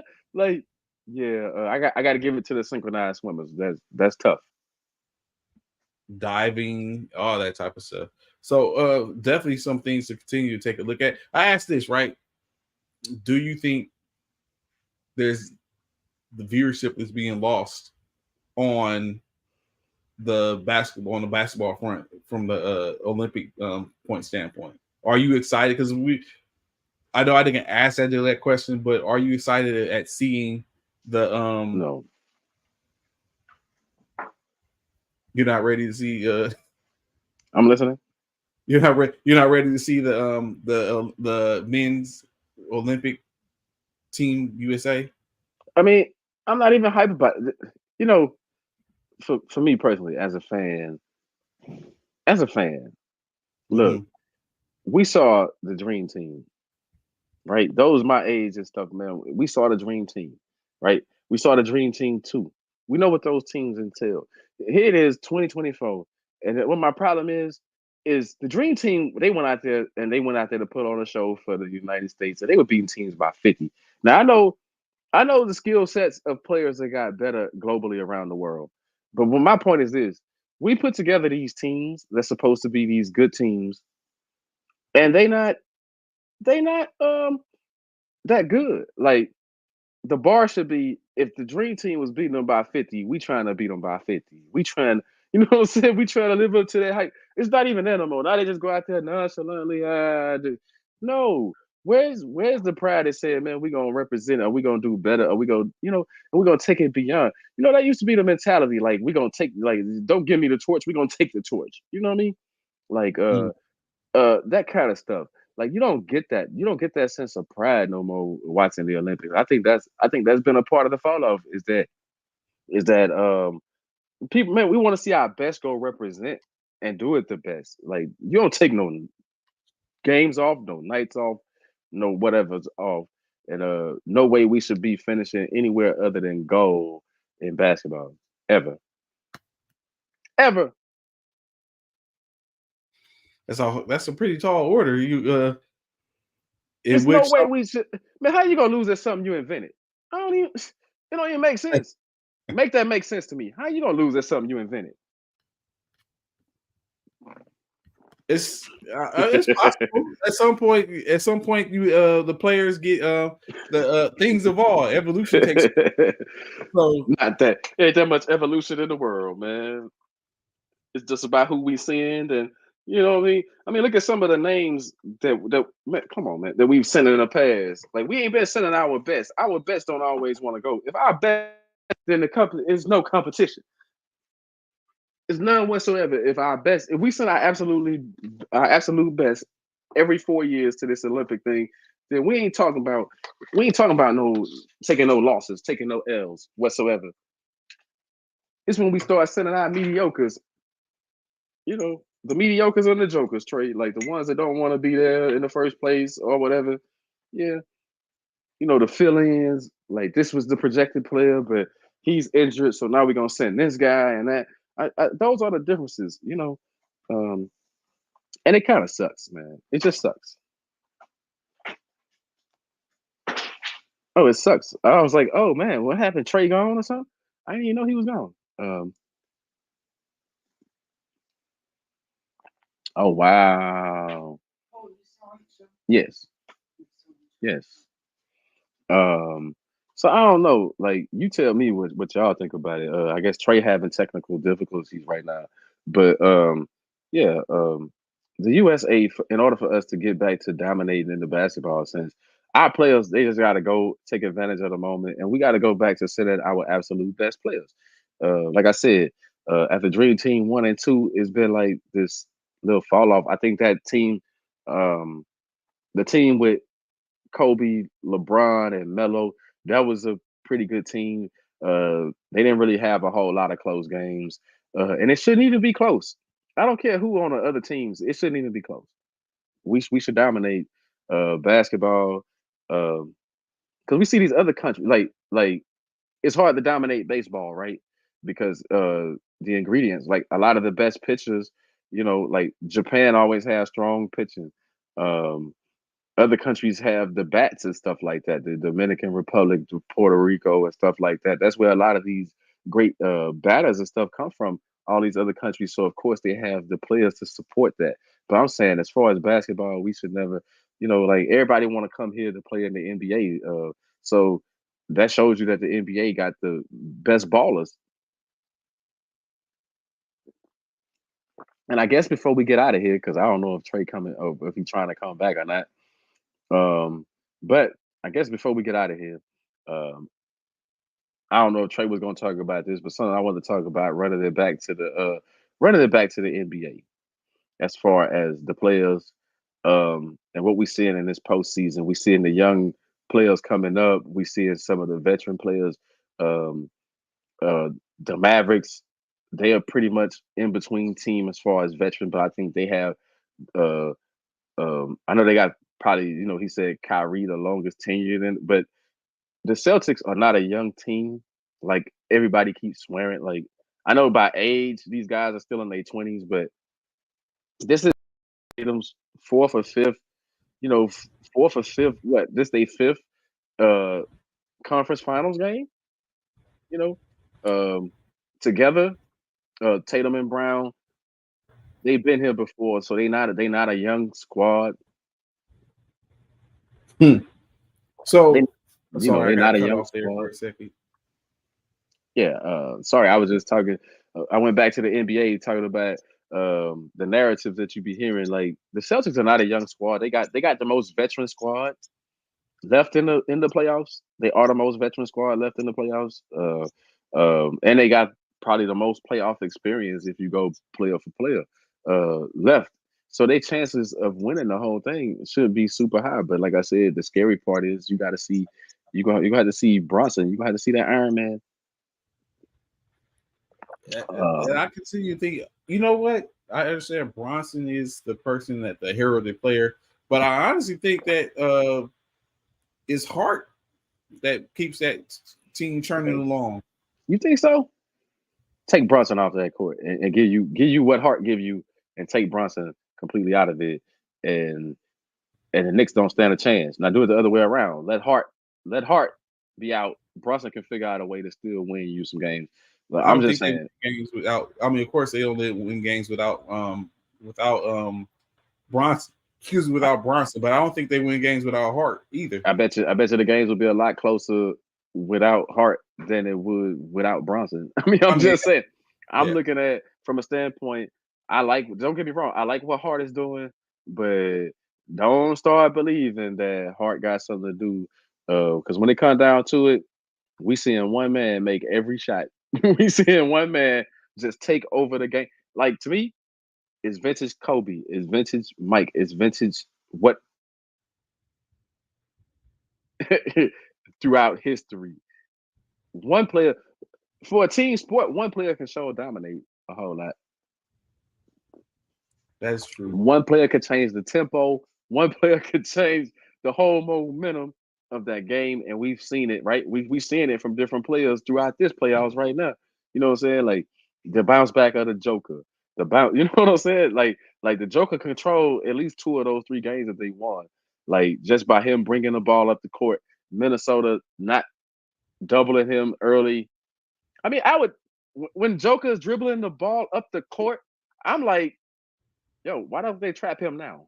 This would be the time to trap him, make double him before he crawls. You know how many as slow as he moves, he already walking the ball up the court. I'm just saying, you know how many 8-second violations you could probably get if you press Joker in the back court. I mean, I'm just saying, it's something to try when you think about it. Like they let the ball roll around on the ground, let him bend down 7 foot. You know what I'm saying? Bend down, pick up the ball from rolling. Like, no, guard him. I think that's what you see it like right now. Um, Brunson means like he the MVP of the Knicks. I tell you that. Like I agree. mm, I agree with that. 40 points. They've needed those 40 points to win these games.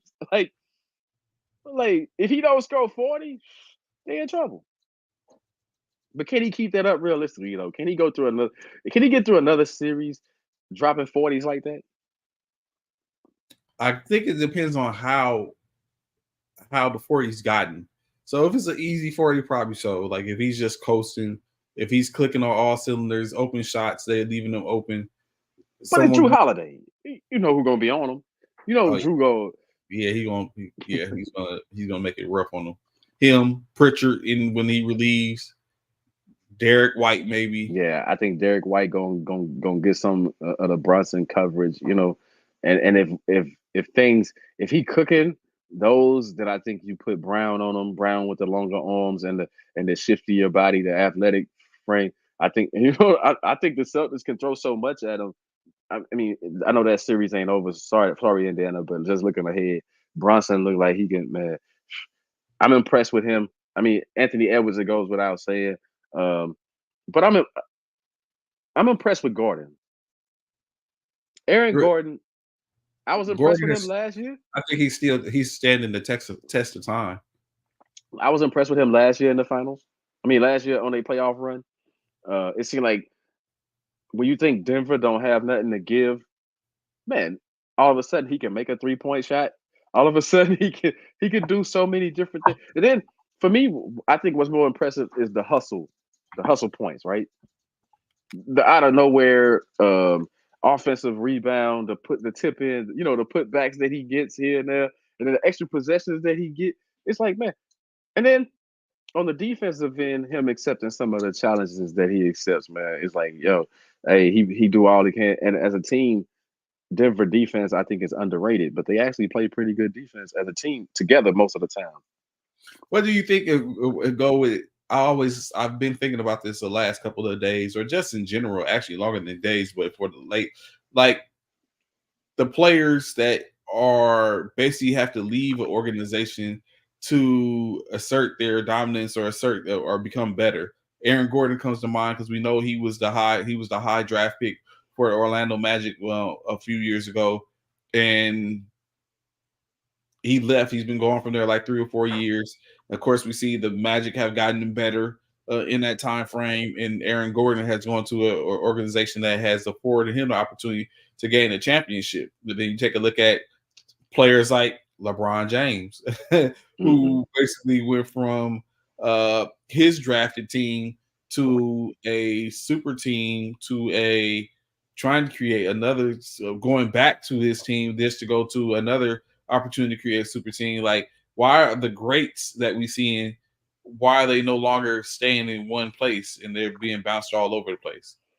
Um, it's not nothing that's new either. We saw other greats, right? Or those with potentials to be great. Like we saw the C Web moving multiple teams, and we know what an impact he had when he got to Sacramento, right? But look how many teams he was on before he went to Sacramento and had those outstanding runs and those outstanding battles. You know what I'm saying? It was never a rivalry against the Lakers. The Lakers never saw the Kings as a rivalry until C Webb then was there. So it's just that I think sometimes it helps you when you move, when you switch locations. Fresh starts sometimes is it, and then sometimes it's the coaching, right? It's the organization, the system. Like if you got an organization like LeBron going from Cleveland, a struggling organization that never won anything, right? Never won a championship, never won anything. So they didn't know how to put a championship together. So you don't think it was valuable for him to go to Miami, whether it was a big three or whatever, and get that experience from Pat Riley, who's won multiple chips? You know what I'm saying? Like almost won one with the Knicks, right? Like, Yeah. you know what I'm saying? He took the Knicks, what, 94 or whatever, that 94 season or whatever. I'm just saying, they came up short to the Rockets or whatever, but I'm just saying, you're gonna take what Pat Riley gives you, and that's gonna go with you forever, right? Wherever you go now, right? I mean, I'm just saying he didn't have that in Cleveland. He needed that, right? Like if he would have stayed in Cleveland, do they win a chip? It took him to leave for them to get Kyrie. Remember, Kyrie was a lottery pick. It Correct. took him to leave for them to get Kyrie. I just wonder, does it ever go back to that where there's no longer a changing of that, like the Kobe's stayed his whole career, although he tried to force his But way it out. cost the Lakers though too. Him staying that long and the loyalty to him, it cost the Lakers for years, right? Yeah. They forget they were. You don't forget they were sorry for half a decade messing around with that Kobe Bryant. They were sorry for 5 or 6 years, Trey. Like six worse years. than, like the worst Lakers we ever seen. You never seen the Lakers that sorry. But they back to that, they had other alliances or other loyalties to people like Robert Sacre. Like, why was he on the roster, that NBA roster? Well, I mean, it was just so it was just that and all. But saying, looking at that, Dirk Nowitzki was another one who Right. stayed his whole career at an organization. The But Udonis Haslam. look at the Bulls, right? The Bulls ain't been right since they broke up that since everybody left '98. You know what I'm saying? Like they've had two good uh playoff runs since then, right? And both of them was with Derrick Rose when Derrick Rose was there, right? Like other than that, they haven't done much in almost 30 years. In almost 30 years. So it's like sometimes, sometimes they overstay their welcome. I mean, sometimes, and it hurts the organization, it hurts the franchise. But before a guy like Gordon, who was carrying, he was the man in Orlando, he was carrying the weight. And now he can play freely. He don't have to worry about carrying the weight. You know what I mean? So now, but I'm just impressed with the fact. For me, it's the hustle and it's the effort that he puts up on the defensive end, which is like wow, because he was never known for a defensive guy. And I'm not saying he played a great defense, but I'm saying he holding his own. Seeing him hold his own these last two postseasons, it's like man. And then, like I said, making the plays here and there. Like who thought this guy was that good? And the last one before we get out here. Donovan asked what you be think about Vince Carter's jersey being retired and going to the Hall of Fame. It was I about like time. Vince. Yeah. I like Vince. About time. I don't know about some of these jerseys being hung up. I mean, how many I was about teams to did he say take that up? we saw if he was asking questions like what about Sean Marion, like that would be different. But I think Vince is deserving of that. If you're a Hall of Famer, you probably should have a But for retired. what team though? Like Raptors? I Yeah, I mean, think it's this guy played for a lot of teams. he You tried. know, Well, oh, you know what no, he it's the did? Nets. It's the It's Nets a that's net. doing his Yeah, jersey, right? It's the yeah. Nets. But remember, he was drafted by the He Raptors, was a right? The Raptor. He was a Raptor for. net. I mean, a Grizzly at the end of his career, he played for a lot of different Yeah, teams. But I see why Maverick. The Nets, I think the Nets. I That's when would, they was most successful.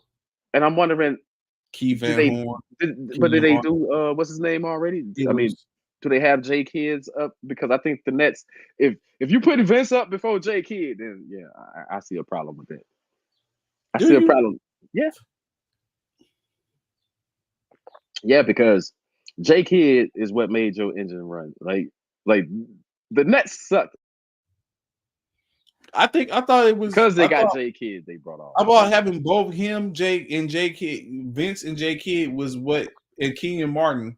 He was a very intricate portion of that team. Kerry Kittles, Keith Van Horn. Like I think that's. I thought. I mean, we know J Kid ran that offense, but I see, thought having. Yeah, he said J Kid that's is what I power. thought. Kid should be up there because He's you got to have Kid first. I'm just saying the pecking order. You got to have J Kid first. So I'm not mad that Vince Carter's up there, but J Kid got to be up there, right? He got to be what top five in assists in all time history. He got to be up there, right? So are you saying that J Kid should be everywhere? Because what J Kid played in Dallas, he got Dallas a championship. But he was a part of that team. He played in New York. I mean, I'm not saying everywhere, but I'm saying the Nets, right? I mean, the Nets. how often were they really in championship light? Like the whole time that those guys were there, they was in the championship light, right? They was Eastern Conference Finals. They was, they was going deep in the playoffs. They even made it to two finals, right? Yeah. Um, they made it to two finals because then they lose to like the Lakers and then lost to like the Spurs or something. Like they lost a couple of times, right? So you know, I mean, I'm just saying, like, yeah, I mean, and that's probably the best stretch that the Nets organization has had, right?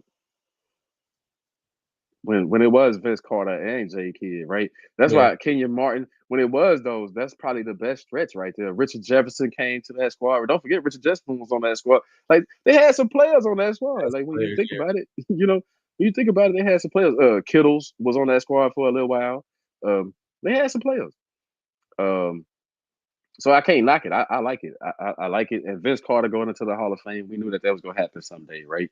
Um, for me, for me, I wouldn't per se is about his numbers more than you got to think. One while we was calling this man, half amazing. Like he was that freaking cold. He was that cold on the basketball court. You call him half man, half amazing. And for me, it's always that winning the dunk contest, that dunk with the arm in the net. Like, will we ever see anything that perennial ever again? Like, it's not the best dunk people that you ever seen in your life, but it shut that night down. Like it, after that dunk, it was nothing else you could do. You just had to see it in order to believe what I'm talking about. But putting your whole arm in the net like that was impressive. As always. So, of course, that's our time for today. We greatly appreciate y'all tapping in with us this morning. Look forward. I think we should be having a show this Sunday. Or should be on the lookout to see that streaming the On the Carpet series. And then, of course, running it back eventually with on Monday with what is presumably that we'll know who is now the new heavyweight champion or still the heavyweight champion or undisputed heavyweight champion by that time. Should be on our way into the conference finals by that time. More on anything else, cover some more teams as well, and then to start the trek as we get ready. As we know, two events coming up: the Military Basketball Association's uh, championship series at the end of that next week, Mm-hmm. and then going forth, then in July, of course, on July 4th weekend, the Battle of the Shields, men and women's with military open tournament down in Orlando. So it should be plenty stuff go around in every level. Any last words before you get out here, Coach? Yeah, y'all notice how I kept bringing up the ratings for the NBA. This is why I kept bringing up the ratings. I've been doing a little research, people, and this is a stimulate your mind moment. 10 of the six of the top 10 rated games ever. Six of those for the NBA viewership wise belong to Michael Jordan. That's a sad fact. That's the truth. But this guy is still. I mean, you've had LeBron, you've had Kobe. LeBron's on there one time, Kobe's on there one time. You know what I'm saying? LeBron's game 7 against the Golden State Warriors when he was in Cleveland, that's on there. And then Kobe's 2010 game 7 or whatever against the Boston Boston. Celtics or whatever is on the list. Other than that, it's dominated by Michael Jordan, like I said, 6 times, and the other 2 times on that list are Magic Johnson. Notice, you know what I'm saying? And one of those matchups was against Bird. But notice a lot of names that we didn't mention that we say that they bringing in the viewers, but they really not. Like you got to really look at that, and you got to say, what is, why has you haven't been able to rival what MJ has done when you talk about impact? Goat up for real. And of course, that's very most likely going to be a topic in the coming days. We'll put that together. But of course, like I said, in this Friday, most of y'all probably ain't got nothing to do. So you just enjoy your weekend as another weekend is upon us. That's another week completed. We look forward to see y'all. Peace out. Enjoy your day.